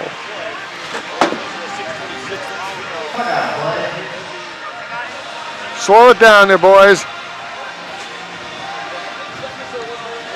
And Briggs, Reef Briggs, boy, he can really accelerate, can he? He grabbed the puck here right in front of us, and he can run away from the field.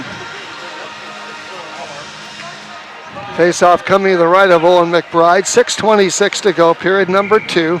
Boomsma, is it? Yep, down there against Life. Shot right on goal, and McBride makes the stop. He's had 25 so far in this game. 5 seconds left on the Oahe power play. 6:21 to go, period number 2. Boomsma faces off against Life again. Right of McBride, Lakers zone. Lakers actually win the draw. They get it, they'll flip it out here all the way down the ice. And Schultz goes back to it. Both teams now at full strength. Schultz works against Boomsma down there. Workus gets into the act. Knocked down by Foley. Picked up here, of course, by Beestrom. Gets it over here to his man Greasy, but gets ridden off the puck by Evans. Nice hustle back on his part. Loose puck back behind the Laker goal. They'll play back to the blue line. Knocked down Schultz, and we have a whistle. May have been advancing it with a high stick there. Boy, Max Evans made a nice defensive play there. They were kind of caught behind on a 2-on-2, and Max really caught up some ground and really saved the day there in front of Owen. That's what your defenseman's paid to do. That's why they get the big bucks, Jeff. That's exactly right. Off the face-off here, Life works down there against Krantz this time. Lakers actually lofted into the Oahe zone, picked up by Green, puts a shot on. Schultz was paying attention, but he didn't. He had a bad angle. Loose puck, 2-on-1 right here. And of course, it is shot on. Save made by McBride. Steers to the corner, gets a great hand from the crowd. We got a great hand. We got a great crowd here tonight. Forget this COVID crap. And it comes out here at the point. Shot on, goes wide. Rebound comes out here. Cordelis goes after that loose puck over here along with Allard. And now it's flipped to the far side over there. Lakers break it out to the blue line, but it's held in that time by Greasy at the point. They play it back in the Lakers zone. And it's picked up here by Bowling, far side. Bowling sheds the defender over there in the corner, gets tangled up nevertheless by Floor. Shot on out front, gets deflected in traffic, comes out over here along the near boards. Picked up here by Allard. Plays it back to the neutral zone. Life knocks it down. Picked up here by Green.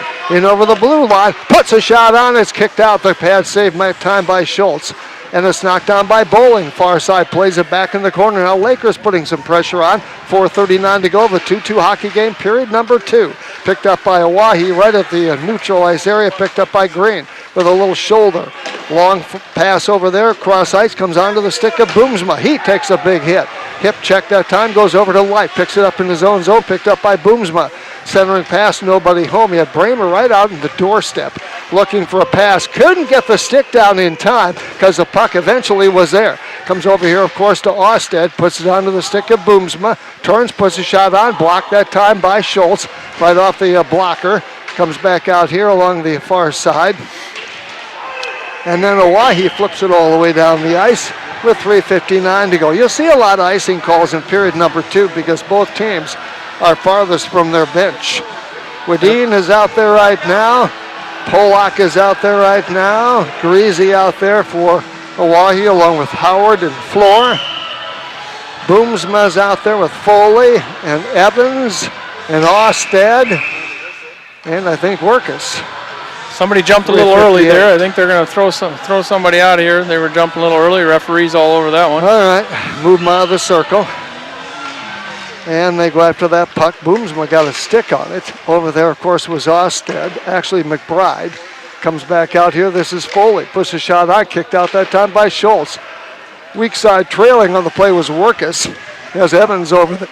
Evans works hard after that puck. Centering pass, nobody home but Howard. Howard stick handles a puck, skates out to center ice, gets around the official, almost to put the official in there. Shot on, they score! Weak side pass, and Oahe breaks the tie with a 3-2 goal at 3:32 to play in the period. That was a nice pass on the back door over there for Oahe. And that was Greasy.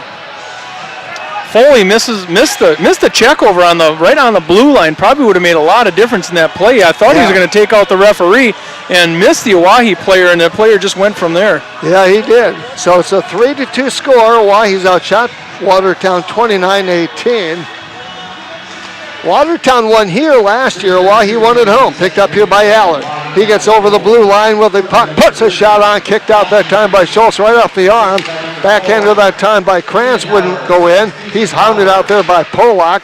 Comes out here on the stick of Bowling.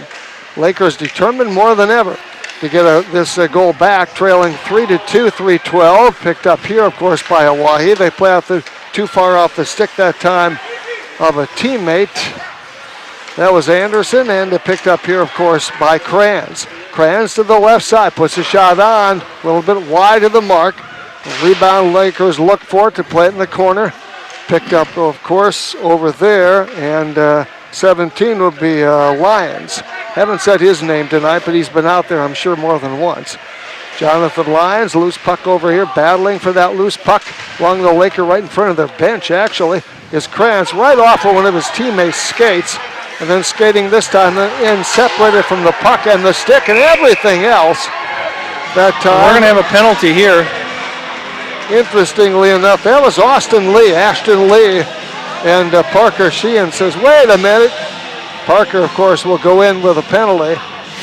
Actually, it was probably a good penalty to take. 2:28 to play. Ashton Lee has actually been bounced around a little bit in this game, and Jeff, has really showed a lot of effort out here today. Yeah, that comes at 2:28.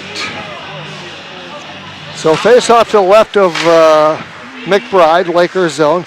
Oahe actually wins the draw, put a shot right on side of the net, bad angle.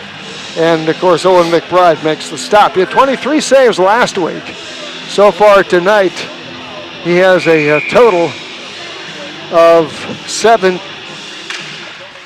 Can't be right. 28. That's Briggs with a great shot off the face-off. Yeah. And Owen got that one in his glove. That was a rocket.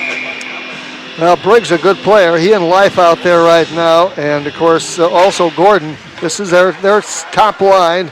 No question about one of the top lines in the state. Picked up here by Polak. Plays it back in the Lakers zone. Sips around the boards over there. Foley goes after that loose puck. Couple of Oahe players trailing on the play. So Foley puts the brakes on, has it taken away by Polak. Centering pass that time by Gordon, broken up. Lakers have a chance here, 2-on-2 if they hurry. This is Evans, takes it down the left side, skates in, wants to put a shot on, and it was centering pass, but he couldn't have a teammate that was trailing on the play. Back the other way comes, of course, Lohr and shot, they score. They use their speed to grab a 4-2 lead at 1:43 to play in the period. Oahe again gets 2 big goals and get the lead back. Reef Briggs, what a shot, Jeff. He had literally about 3 inches in the upper right corner of that goal, and he looked at it, hesitated for a second, and he put it right where he wanted it. He really did. So after Watertown tied it down 2-0, they tied at 2. Now we'll see if they can come back and tie it at 4. As with the puck right now, another one. This is Greasy taken away that time by Bowling. They score again. McBride made the initial save, but the rebound came out here. Got him in the back door, right on the corner. It wasn't much of a shot. It was more of a poke shot. Yep, it was. And I want to say that was Greasy. Greasy? I think it was Life. It was. Then 10 seconds later. So 2 goals in 10 seconds. Yeah, that was Life. With just a little poke shot. Owen made the stop and Life was there. 5-2 lead. How quick things can change. Oh, how quickly. There's such a momentum game. And Briggs, they give it to. Yep.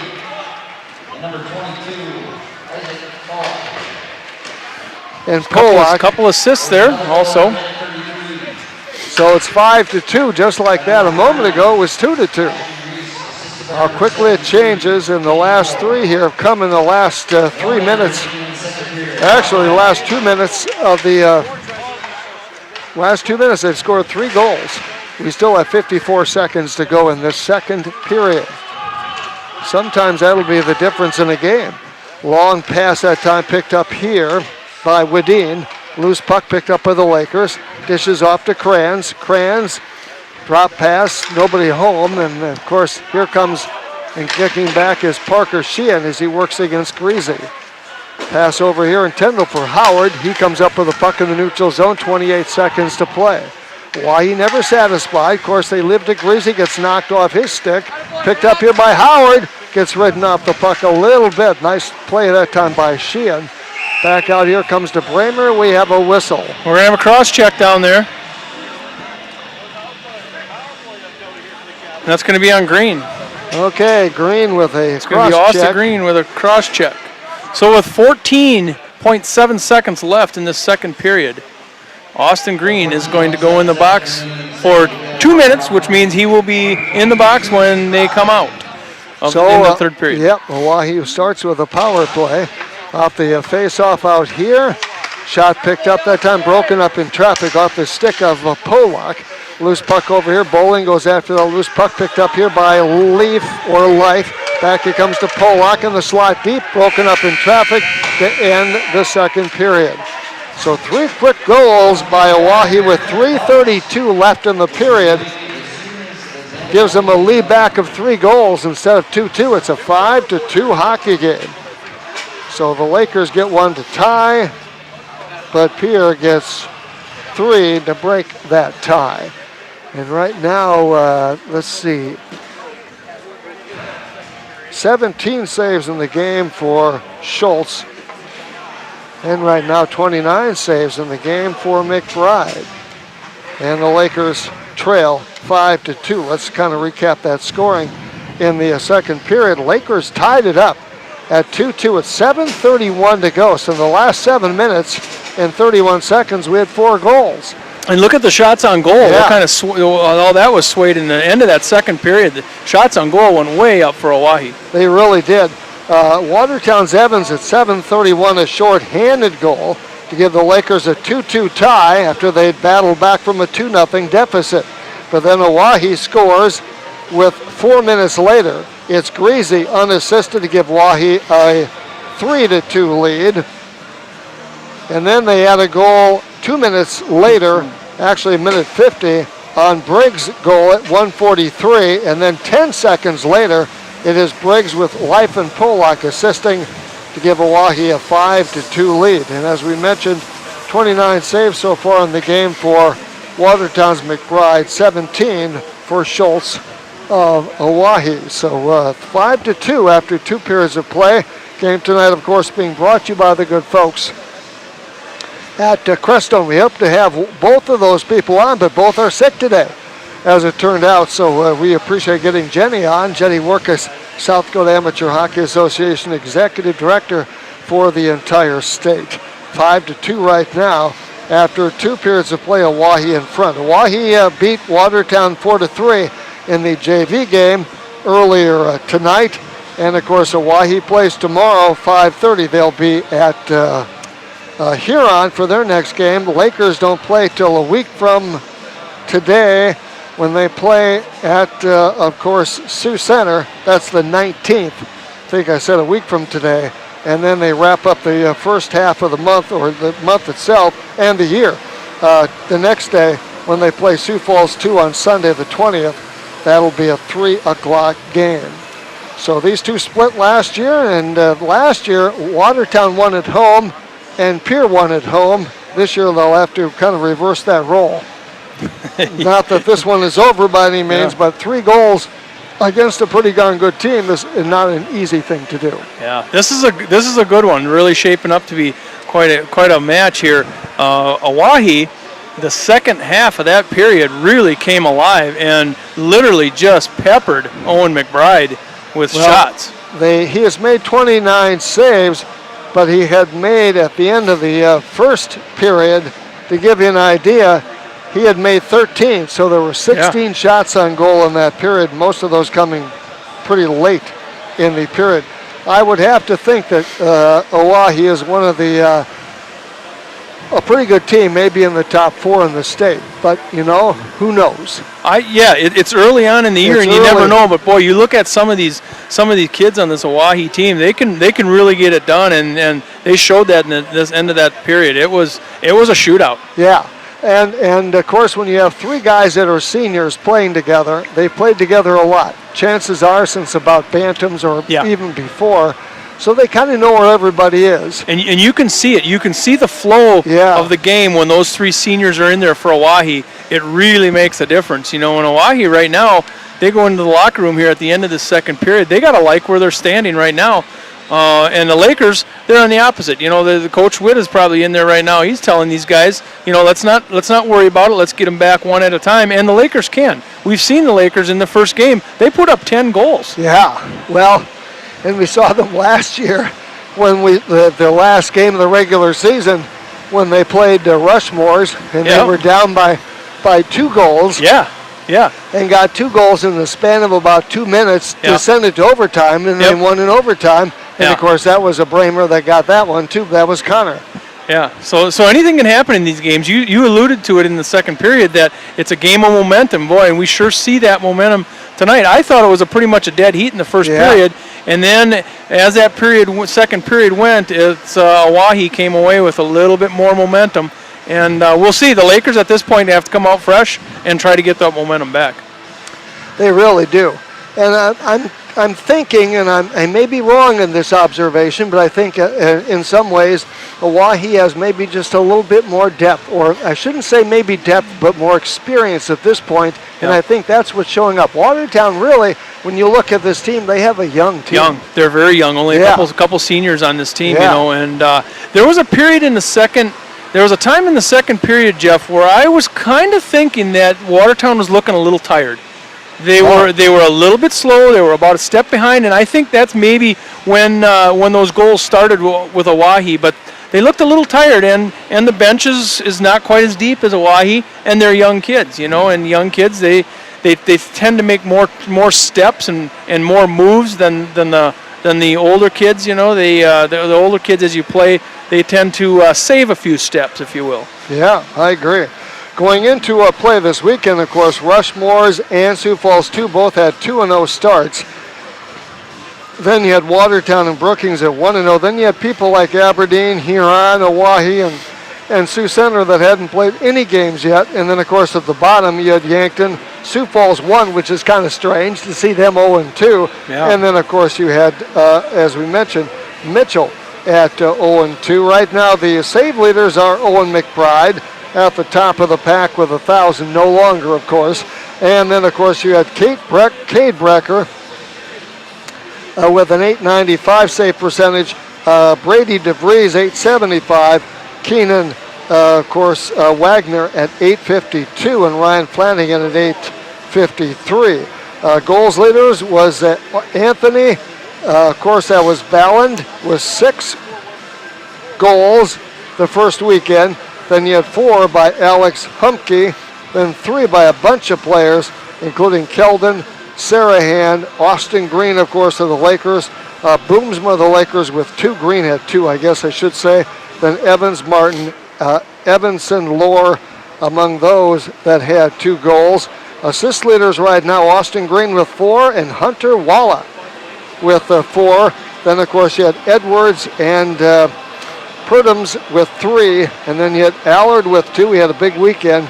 Then, of course, Whitty, also, of course, Chisholm, as well as Cale Delzer. And point leaders right now, Anthony Vallon with 6. Austin Green had 6 going into tonight. Austin Humke with 5. Also, Hunter Walla also had 5 assists. On the girls' varsity side right now, you have Sioux Falls at 3-0. And they have not given up a goal. They've outscored their opponents 25-0 in their first 3 goals. That's games. That's not too bad. Let's see. Then you have Mitchell and Sioux Center at 1-1.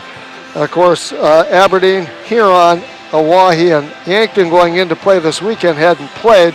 Aberdeen's now 1-0, and of course Brookings at 0-1. Watertown lost last night, but rebounded today with a 9-3 victory. they're 1-3 on the year. And of course, Riley Van Der Esch, right now the top goal, if you will, save percentage with 1,000. Then you have, of course, Moore, and then Sadie Kloot, 875, 819. And then, of course, you have Burnell, and also, of course, Aletha Baker. And as far as the girls are concerned right now, they're leaders. 5 goals for Lily Moon. That's a familiar name. And then, of course, Kelsey Amick and also Reese Amick, each getting 4 last weekend for Mitchell in that game. And, of course, now you got to throw into that mix as well Watertown's Jacqueline Lloyd, who has 5 goals in the last 2 games. So she's right up there among the goal leaders. And that's always kind of interesting. Assist leaders right now, of course, it was Emma who had 4, and I can't quite make out my writing on that last name there. And girls varsity point leaders right now, and they include Emma Jardine, who right now has 8 points. And of course, you have Amy Grease with 7. Some other varsity boys action going on tonight as you recap some of this. We have Rushmore and Mitchell in progress. Rushmore is winning that one 4-0. And then the other one that's going on tonight, there's 2 more games going on tonight. It's Sioux Falls Flyers. I want to say that must be 2. Sioux Falls 2. Right. They are winning over Huron 8-3, and that one's in progress. And then we do have a final tonight. The Brookings Rangers beat the Aberdeen Cougars 6-0 tonight. So that was 3 other games besides this one going on tonight. All right. All right, so that's good. This is probably for a lot of them have the chuck-a-puck going on right now. This is a weekend that we really get a lot of games going on. Yeah, it's getting in full swing. Fun. You know, these teams are going to play 1 and 2 games every weekend. Some teams will even play 3 at times. Yeah. So it'll go at a pretty fast pace here now. Yeah. College hockey, of course, going on this weekend as well. The Gophers won their last 2 games, the last 2 nights. And right now they're ranked 5th in the country in the College USA poll and also the USCHO poll. UND hasn't played a game yet. They're still rated number 1 in the country. Well, they're rated number 1 and haven't played yet. Haven't played. Boston College is 2-0. Minnesota Duluth and Denver 3-4 haven't played games yet. Okay, then you come along with the Gophers, who are 6-0, and they're rated 5th. Okay, that's kind of odd. Then you have Michigan at 4-2. Minnesota plays Michigan Monday and Tuesday night.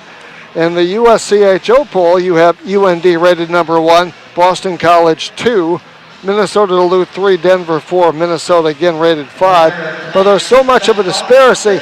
Some of these clubs haven't played hockey yet, and in the Gophers' case, by Tuesday night they'll have already played 8 games. Wisconsin has already played 8 games. Well, I think what we should do if the Gophers are unbeaten and played 6 games already, why don't we just let them be number 1 until some of these other teams play? Yeah. Can we do that? I think that I'd be fine with that, except that in some ways they're kind of flying under the radar right now. You know that 5th spot, they kind of forget about you. Yeah, right.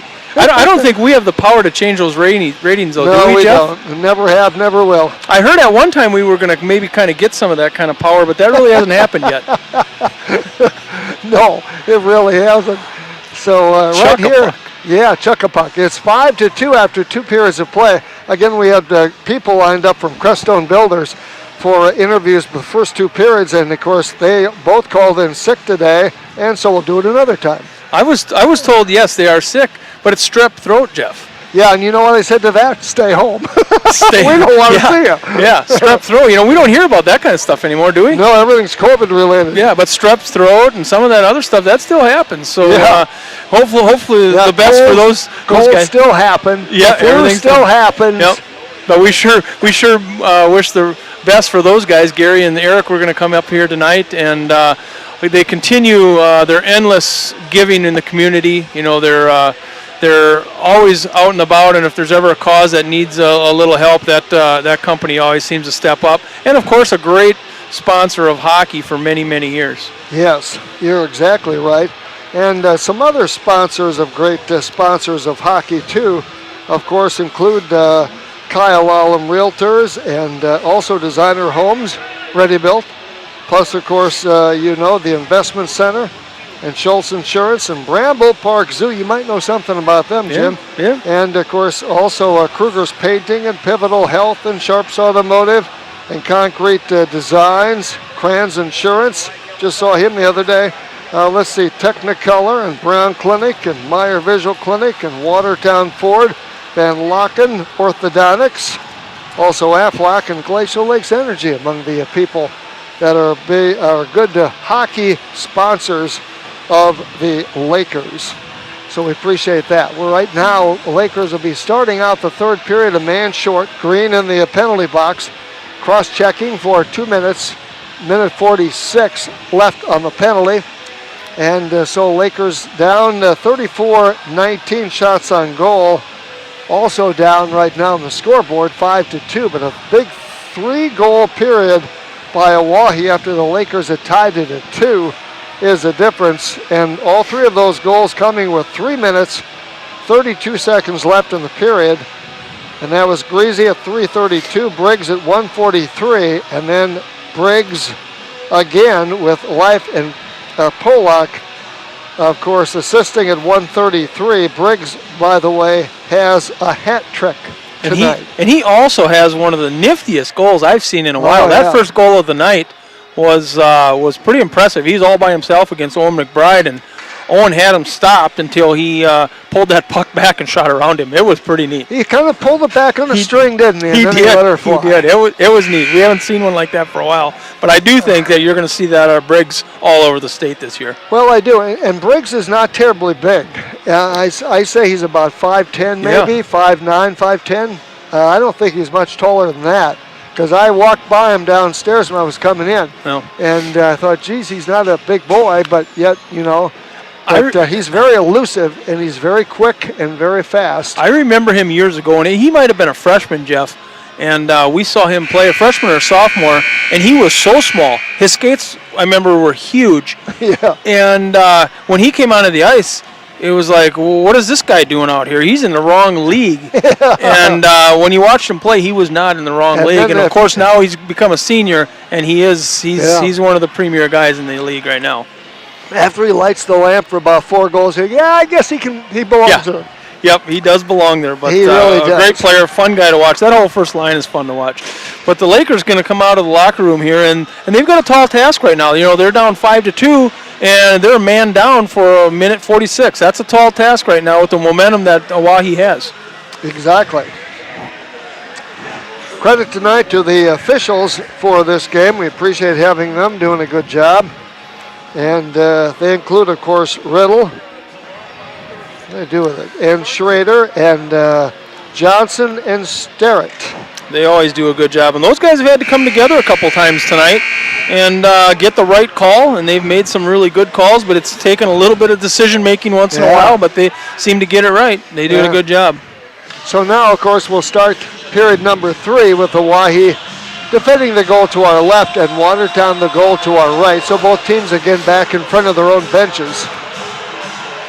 But you look at Owen McBride. Last week he gets a shutout, and now he's given up 5 goals. They go, well, now we're down to 230 as far as the goals are concerned. You said that 1,000% save rate was not going to stick. No. You were right.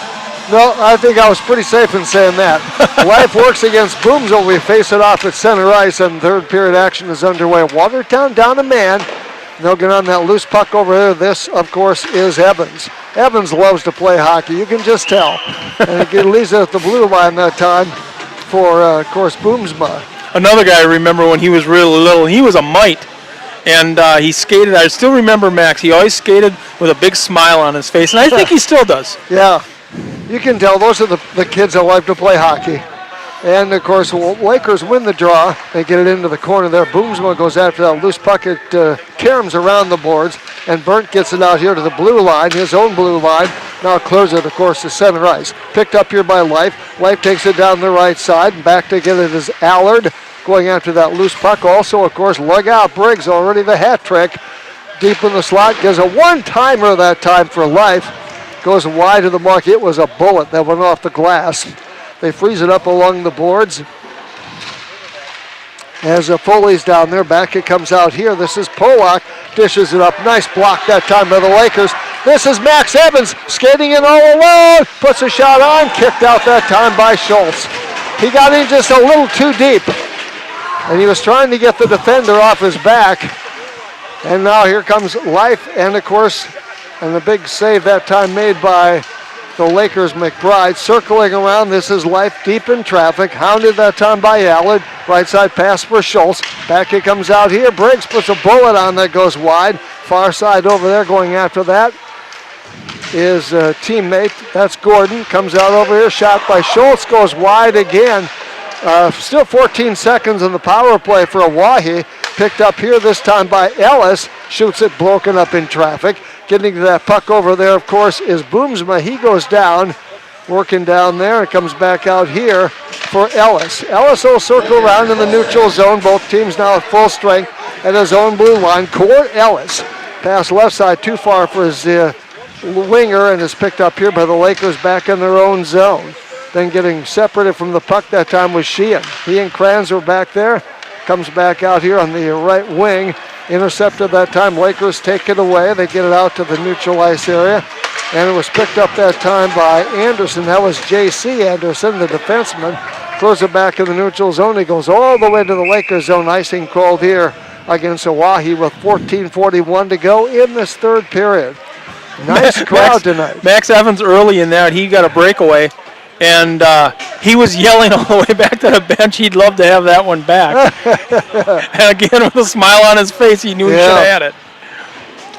Kranz working down here against Greasy. Face off to the right of Carter Schultz, the transfer from Brookings.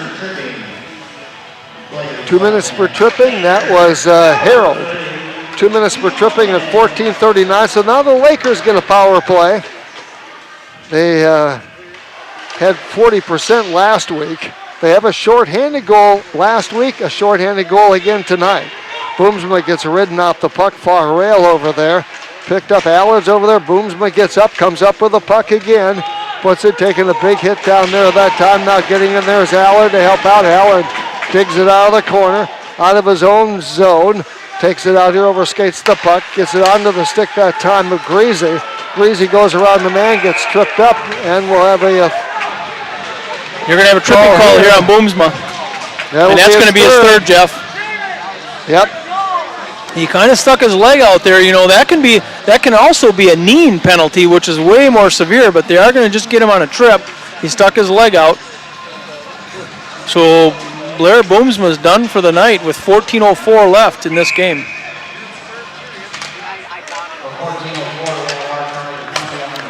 So we're going to be 4-on-4 for a little while here with two number 4s in the penalty box. Yeah, that's right. Harold and Boomsma. Briggs puts it in there, tries to get a shot on. Broken up, rebound comes out here. Court Ellis is there. Coming up with it now is Kranz. Kranz back behind his own goal. Flips it out there. Lakers will flip it all the way down the ice. And there will be icing. Let's 4-on-4. Yep, 4-on-4. It's going to be an icing. Yep. Nice to have you with us tonight. 1480 KSDR, Watertown, South Dakota. And of course, we are doing so with what's word I'm looking for here? YouTube. YouTube, yes. And then find KSDR. KSDR Radio, YouTube, streaming live. It's streaming live. Picked up here by Green along the near boards. Played it back, broken up in traffic. Oh, right there on the deck that time was Briggs looking for his fourth goal. He's already got the hat trick tonight. You'd think he'd be satisfied. And back behind the net is Kranz, loses it. Picked up here by Briggs. Shot on, they score! Point blank range. That's Greasy, I believe. I think so too. Yep, that's Briggs to Greasy, and Greasy shot high to the right of Owen McBride, and that was a good shot, Jeff. He saw that one all the way, and you like to see those kids that look at the net and they aim and they let it fly, and that's exactly what he did. So 4 unanswered goals now by Oahe gives them a 6-2 lead. Floor out there on the right wing, Greasy out there as well. Both still 4-on-4.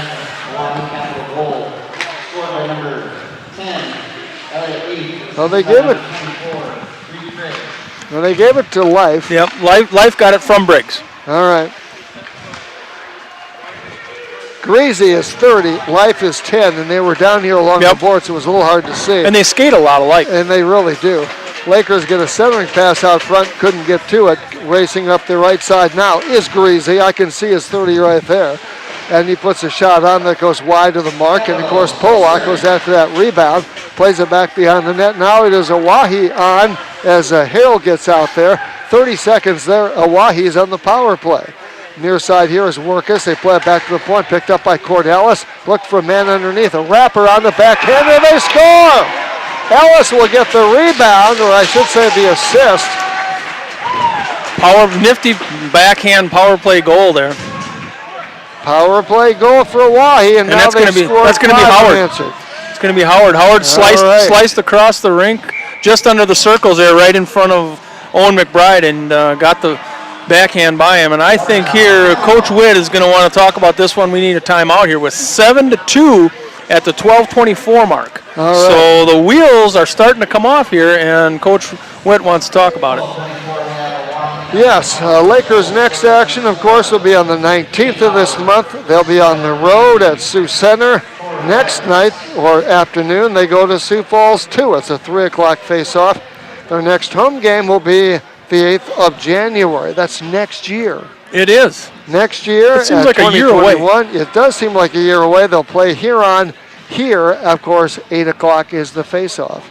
Huron has had some good teams over the last few years. They've graduated a lot of those kids now. Yeah, they did.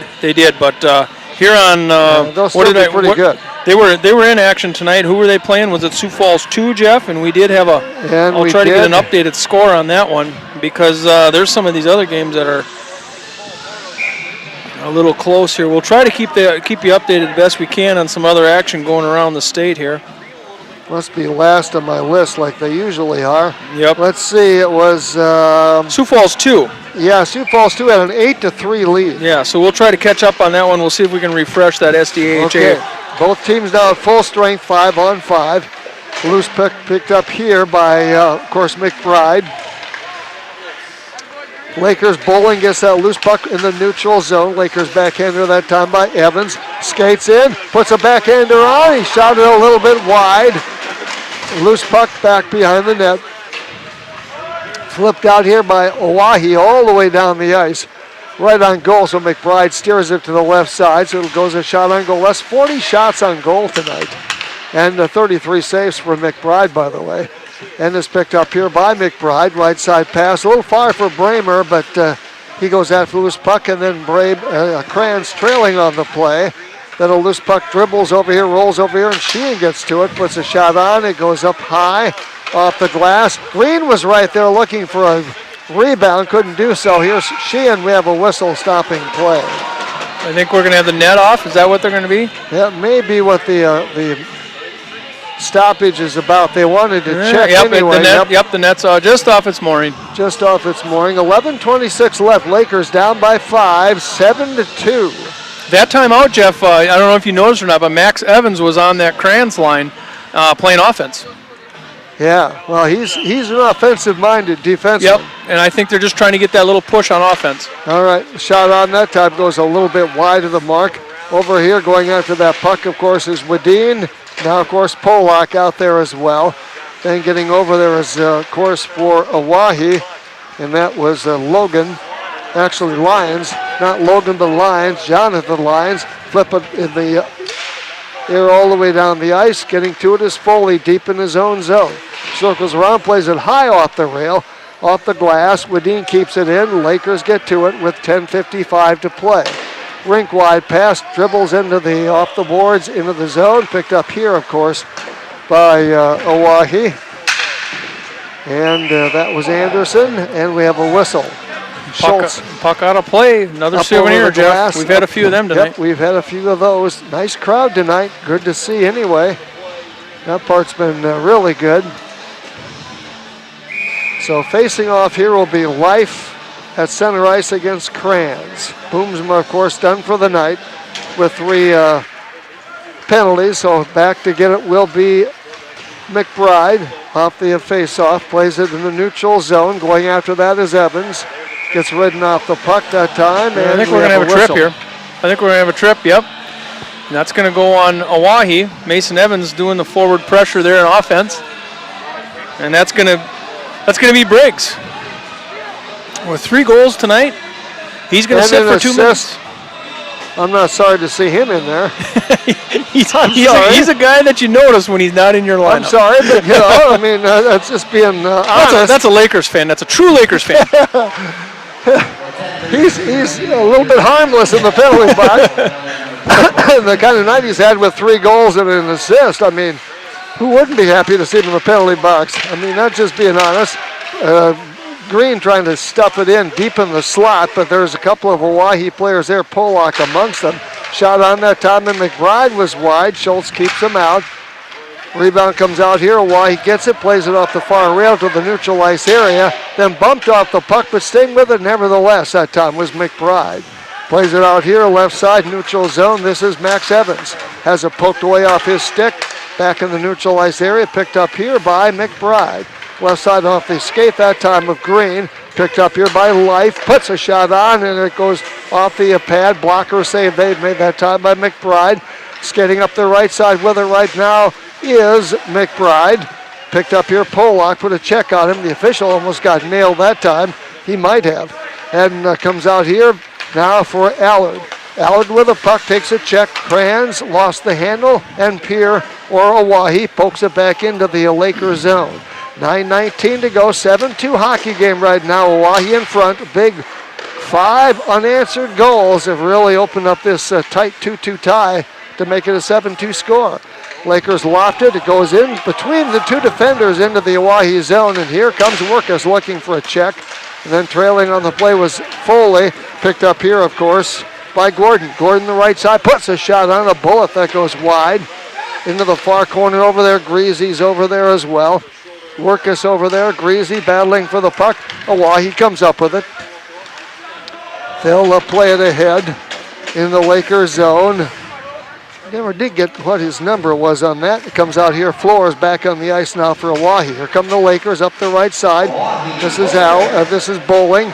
Bowling can fly pretty well. He runs into a check behind the Oahe goal. Still in there looking for some help. He comes out of there, and here comes Oahe with a puck near side, but then intercepted by Foley. Foley backhander that time for Workus, puts a shot on, and nice save that time by Schultz, but also a nice play that time as far as a give and go. Yeah, Foley has a lot of awareness for as young as he is. That was a pretty nice little pass. Only a freshman. Yeah. He sees the rink really well. His family, of course, is grown up with hockey, so he had no choice. I don't think. And he'll be a good player. He'll be fun to watch. No question. All the Foley players have been interesting and fun to watch. Here's Parker Sheehan with a shot that gets broken up in traffic. Picked up here in a long lead pass, and going back in his own zone to get that puck will be McBride. Yeah, it's a compliment because their dad, Vince, but of course his dad was big into hockey, so it's just a thing they do. Well, and they've done so much for this rink and for hockey in general in Watertown. It's been great. So a great family. So comes out here. This is Harold, plays it back beyond the net in the Oahe zone. Over there right now is Evans. He loses a skate, goes after that loose puck in the corner, looks for a center pass. Had a man there that was Workus, or I should say Bowling, but he couldn't hold up. And here, of course, is Harold. Plays it back in the Lakers zone with 7.5 minutes to play in this hockey game. Oahe up 7-2. They go to Huron tomorrow. Huron was trailing 8-3 to Sioux Falls 2. Sioux Falls 2 might be the surprise of the league. They'll be 3-0 tonight if they win. Comes out here for Harold, in over the blue line, skates to the right side, wants to put a shot on, drop pass that time for Greasy, who puts it a little bit wide. Puck comes out here, rebound, Lakers 2-on-1. If they can hurry, they can't do so, but Max gets to the puck. Evans works around Ellis. Near side over here, they flip it out to the neutral ice area. Getting on it is Green. They'll flip it to the blue line, just over the blue line. Now back in the neutral ice area, back in the Lakers zone. And it'll be Foley to get that puck. He'll step around to check that time. Left side, right side actually, back to left side. It comes over here for Workus. Near side over here, trying to get it away was Anderson. That's Kranz in the mix. Lakers break up to the neutral zone with the puck. That was Workus, and it's picked up here by Ellis. His rink-wide pass a little far that time for teammate. Far side over here, Watertown deep in their own zone. That was Foley with the puck. Lakers clear to the far rail, but it gets played back by Oahe in the corner over there. And of course it is Workus going after that puck. Big boy on him right there with 6:09 to play in this period.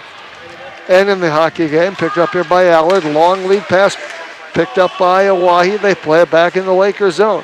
They like to park those guys at the blue line, don't they? And those long lead passes, they'll get to them. Oahe will and dump them right back in.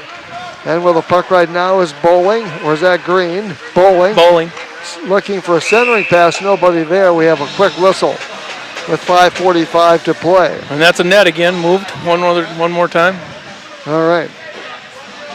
These guys know that all the food they bring up here they have to share with us? Yeah, they just keep carrying it by.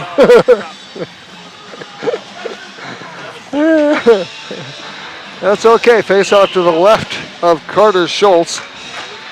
Transfer from Brookings.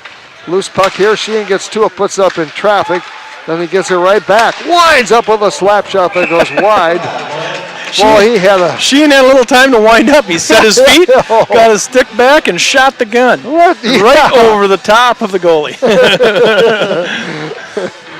So face off to the left of Schultz. That was Bramer on that particular one. Back comes here to Parker Sheehan. Puts another one on. Glove save made by Schultz. Schultz has on the night some 22 saves. Parker shooting the puck here just inside the blue line. And we got like that from a defenseman. Yep.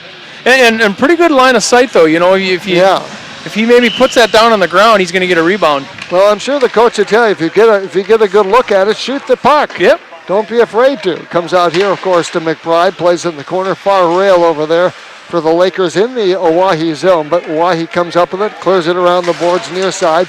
Sheehan over there battling for that puck down there against Lyons. Loose puck picked up here by Allard. Allard circling back. It comes to Sheehan. Sheehan puts another high one on. That went in. Score! That went in over his shoulder. It did go over his shoulder. The goalie says it didn't go in. So I think it did. Well, I don't know that it did. I mean, it was right. His shoulder was right even to the crossbar. It didn't look like it was. It didn't look like it was high enough. And we're gonna have a penalty here, Jeff. Somebody's going in the penalty box. The goalie says it didn't go in, but they picked it up out of the net. So Parker Sheehan finally got something to go there just inside the blue line. Referees are discussing this one. I think they might be discussing whether or not that went in. It didn't look like there was room for that to go in. Well, it didn't. No, it kind of hit Schultz on the shoulder. Yeah. And I thought it was maybe even out of the rink, and all of a sudden it was in the net. So I don't know what happened. Schultz is here. He's pleading his case. Well, it might have hit the shoulder and dropped down, or maybe it hit the crossbar and dropped down. They picked it up. They picked it up out of the net, so I don't know. That could have been what you call, Jeff, barred down. Yeah. The players like to hit that one. Yeah. So the referees, they've been making their money tonight, Jeff. Yeah. Lots of little conferences here. But the interesting thing about all this is Schultz is staying well away from everything and kind of pleading his cause from a distance and not really getting into the mix of things. No. And that's the wise thing to do. Yep. He still says it didn't go in. I don't know if he knows how it didn't go in, but it did not look like it was low enough to go in the net. I didn't know how it could go in there either. I don't know either. It looked like it was just a little too high. It wasn't a real hard shot. It was kind of a flopping shot, and it hit high on the shoulder, and Schultz was standing up in the net. So I don't know how it could have went in. And he doesn't either. At the end, no. And at the end of the play, they picked the puck up out of the net. So it's possible it went over the shoulder and maybe went off his leg. The captain for Oahe, that's Briggs. He's sitting there. He's trying to figure out what's going on. I think there's a decision. Jeff, they kept the goal on the board. They have so far. I don't think they're going to take it off the board. I think that's 2 goals they've kept on the board. Yeah. In this game that we weren't quite so sure about. Now they're going to count it. They're going to count it. It seems to me that there was somebody going in the penalty box at the end of that one too, but it's 5-on-5 hockey. There's no way we can be a referee, Jeff. No. We couldn't do it. No. Because I've been wrong on every one tonight. So have I. so as long as we don't put the stripes on, we're going to be good. I wouldn't want their job. We're going to talk on the radio, and they're going to make the calls. How's that sound? I think that's wise. There's a reason we're here, and there's a reason they're down there. Yes. Yes. They're still, the referees went out to the face-off like this thing was decided and was over. Now we have 3 referees back again talking about it. Yeah, Schultz is down on the other end. He don't think it went in. And we have Life out there. He's talking to the referee at the face-off circle. He doesn't think it went in. He's talking to Sam Schrader out there. Now we're going to get a second resolution Sam here. goes, remember we played hockey against each other a couple of years ago? Yeah, Sam's not too far out. Sam's no. And I see Life. He was pointing up here. There's an iPad up here filming this, but there is no player. There's no review in high school hockey. No review. So it's settled. The goal stands. Goal stands. Yeah, interestingly enough. Loose puck deep in the slot. Krantz quite can't get to it. Picked up here, of course, by the Lakers. Foley plays it off the rail. Under 5 minutes to play in this hockey game. Still 7-3. And is picked up now by Ohae. Long lead pass that time for Briggs. He tried to get it ahead that time to Life. Life just inside the Laker blue line. Takes a little check. Goes far side over there for Gordon. Plays it off the far rail. Gets bumped out. Comes out to Polak. Polak at the blue line. Near side over here comes off to Anderson. That's Jace. Jayce. Lakers going forward. Bowling. 5:05 remaining in the third. Number 3, Parker Sheehan. Yep. Unassisted. Yep. Comes left side here for Life. At the time of the goal, we had coincidental penalties. Coincidental penalties after that, too. Time number 29, 2 minutes for slashing. Allard, 2 minutes for slashing. And on number 90, got a Cordellis, 2 minutes. check from behind. And 10 minutes. Check from behind for Cordellis. 3.5 minutes to play in this game now. Picked up by Sheehan. Gets ridden off the puck, though, nevertheless, by Gordon. Centering pass out front is Briggs. Knocked off a body. Picks it up here. Puts a shot right on goal. Lakers loft it to the blue line into the Ohae zone. They'll let it go there. Icing called against the Lakers with 3:32 to play. Yeah. So in all the excitement of the goal that was not a goal but was a goal, Ellis and Allard ended up with coincidental penalties, and they're in the box. We're 5-on-5 hockey. We forgot about that. Yeah, we did. So face off to the left of Owen McBride here. And who wins the draw? Lakers actually do. This, of course, is Austed playing out there right now along the near boards. Almost to the blue line. Then it trickles into the neutral ice area. And then Parker Sheehan jumps on it. Takes it to the right side, looking for a backhander pass. Broken up that time. Bramer is there. Backhander that time. Broken up in traffic. Another backhander. That time put on by Austed. Wouldn't go. Schultz made that save, and then we have a whistle as the puck deflects over the bench, if you will, into the Ohae bench. 3:02 to play, but Oahe still comfortably in front, 7-3. Schultz is trying to get playing time, be the number 1 goalie on this team, and then he gives up that one. He goes, I didn't give it up. He still doesn't think it went in. No. And, of course, they have Kieran Duffy also, who had 10 wins last year. So they're pretty solid in the nets, especially when you have a guy from Brookings that transfers in. And, of course, right at the blue line right now, this is Bowling. Bowling right side. His pass was deflected. Kranz trailing on the play, got a skate on it, but couldn't do so. Now it's a 2-on-1 if the Lakers hurry back, and they do. This is Foley. They'll do it. They like to pinch you off sometimes, and then they'll get caught a little bit. That's gonna be a boarding or check from behind. I got a feeling, Jeff. That could be on floor. I'm not sure. 2 players coasting in. That darn boards just don't give a lot, do they? They're always in the way. They're in the way, and the interesting thing is now they don't make them of wood And so that's much bowling. anymore. Now this is of fiberglass. And that's floor. Floor's gonna go into the box. Go, yep. Bowling's a little shooken up on that. I think they're gonna grab him. Yeah, he's going to go in the box too. He's a little shook up on that. Jeff, maybe he doesn't even know where the box is. He's got a cut on his chin. And how many penalties? Is that 3 on bowling? That's 3 on bowling. Okay, so he's done. That's why he wasn't going to the box. I thought he was maybe forgot where the box was, but he knows where it is, and he also knows where the locker room is now. Yeah. Yeah. So bowling's going to be out for the game. 2:27. That's the second player we've lost in the game. As far as both teams have lost a player now. Yep. And Boomsma's out of this one. Yes. So both teams. 5-on-5 hockey. 4:2:26 to play. Lakers win the draw there. This, of course, is Max Evans. Gets ridden off the puck in the Oahe zone, far side. Goes back behind the net, deep in the slot. Trying to save it was Kranz. Kranz has Max Evans there. Evans can't quite get to that loose puck that was kind of rolling. Comes out here near side with 2:05 to go. Still 5-on-5 hockey.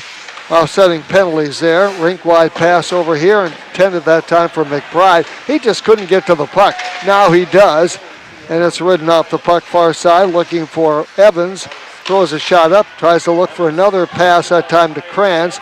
Deflected over there. Kranz now, of course, to Evans. Puts a shot on a bad angle. Comes out over here near side, Foley. With 1:36 to play, Lakers down by 4 goals. They go in the corner there, going after that puck. Looks like Greasy and Kranz and Foley. Picked up here far side, looking for a centering pass. The Lakers put a shot on, broken up in traffic. Wahi player goes down. Picked up here, of course, by the Lakers. Comes out here, shot on that time. Pad save that time, then Kranz going for the rebound. He and Schultz collide. And Kranz had a great opportunity there for a rebound and whiffed on it. Schultz wasn't going to let that one go, and he goes, I'm not letting another puck in this net after that last one that I didn't think went in. Schultz takes a seat on the ice there for a little while. Goes about picking himself up. Krantz would like to have that one back. It was sitting right there, a rebound, and he missed it. So face off to the left of Schultz. He's a great find for Oahe. That really makes their goaltending unit solid. Lakers have had a good effort. They shoot that one a little bit wide. Going after that, of course, is Scott. Eric Scott, or I should say Ethan Scott, goes after that loose puck. 1 minute left, Braber, Scott goes down in front with Schultz. Loose puck picked up here, and we have another whistle. That's going to be an interference call on Oahe. Interference, we have a lot of penalties tonight. Ethan Scott was going into the net there and got hung up. And that was Wadeen. Ryan Wadeen. Nope. No, they're going to take him back out. They're going to give somebody else. 53 seconds left.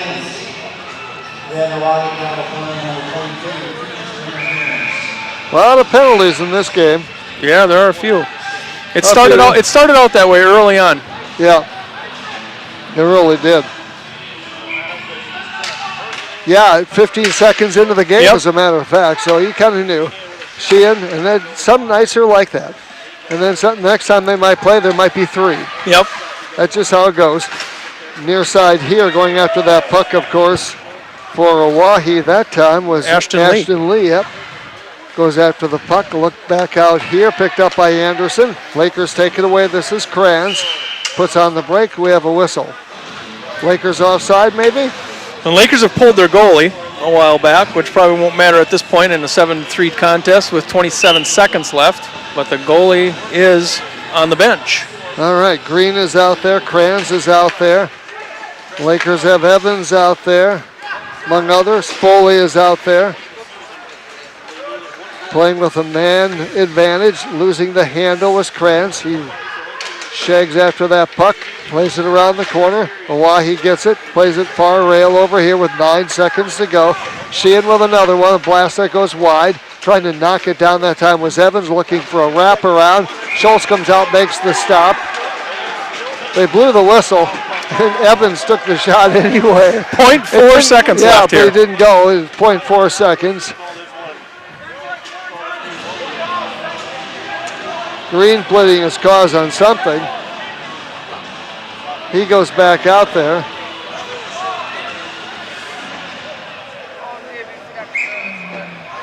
So face-off here. It'll be Evans in the face-off circle to the right of Schultz.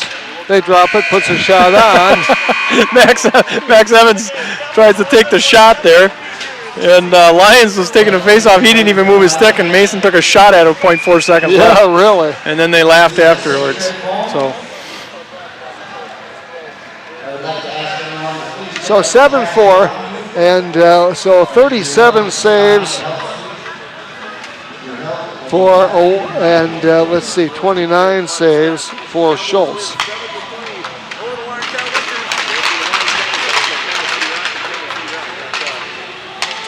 And the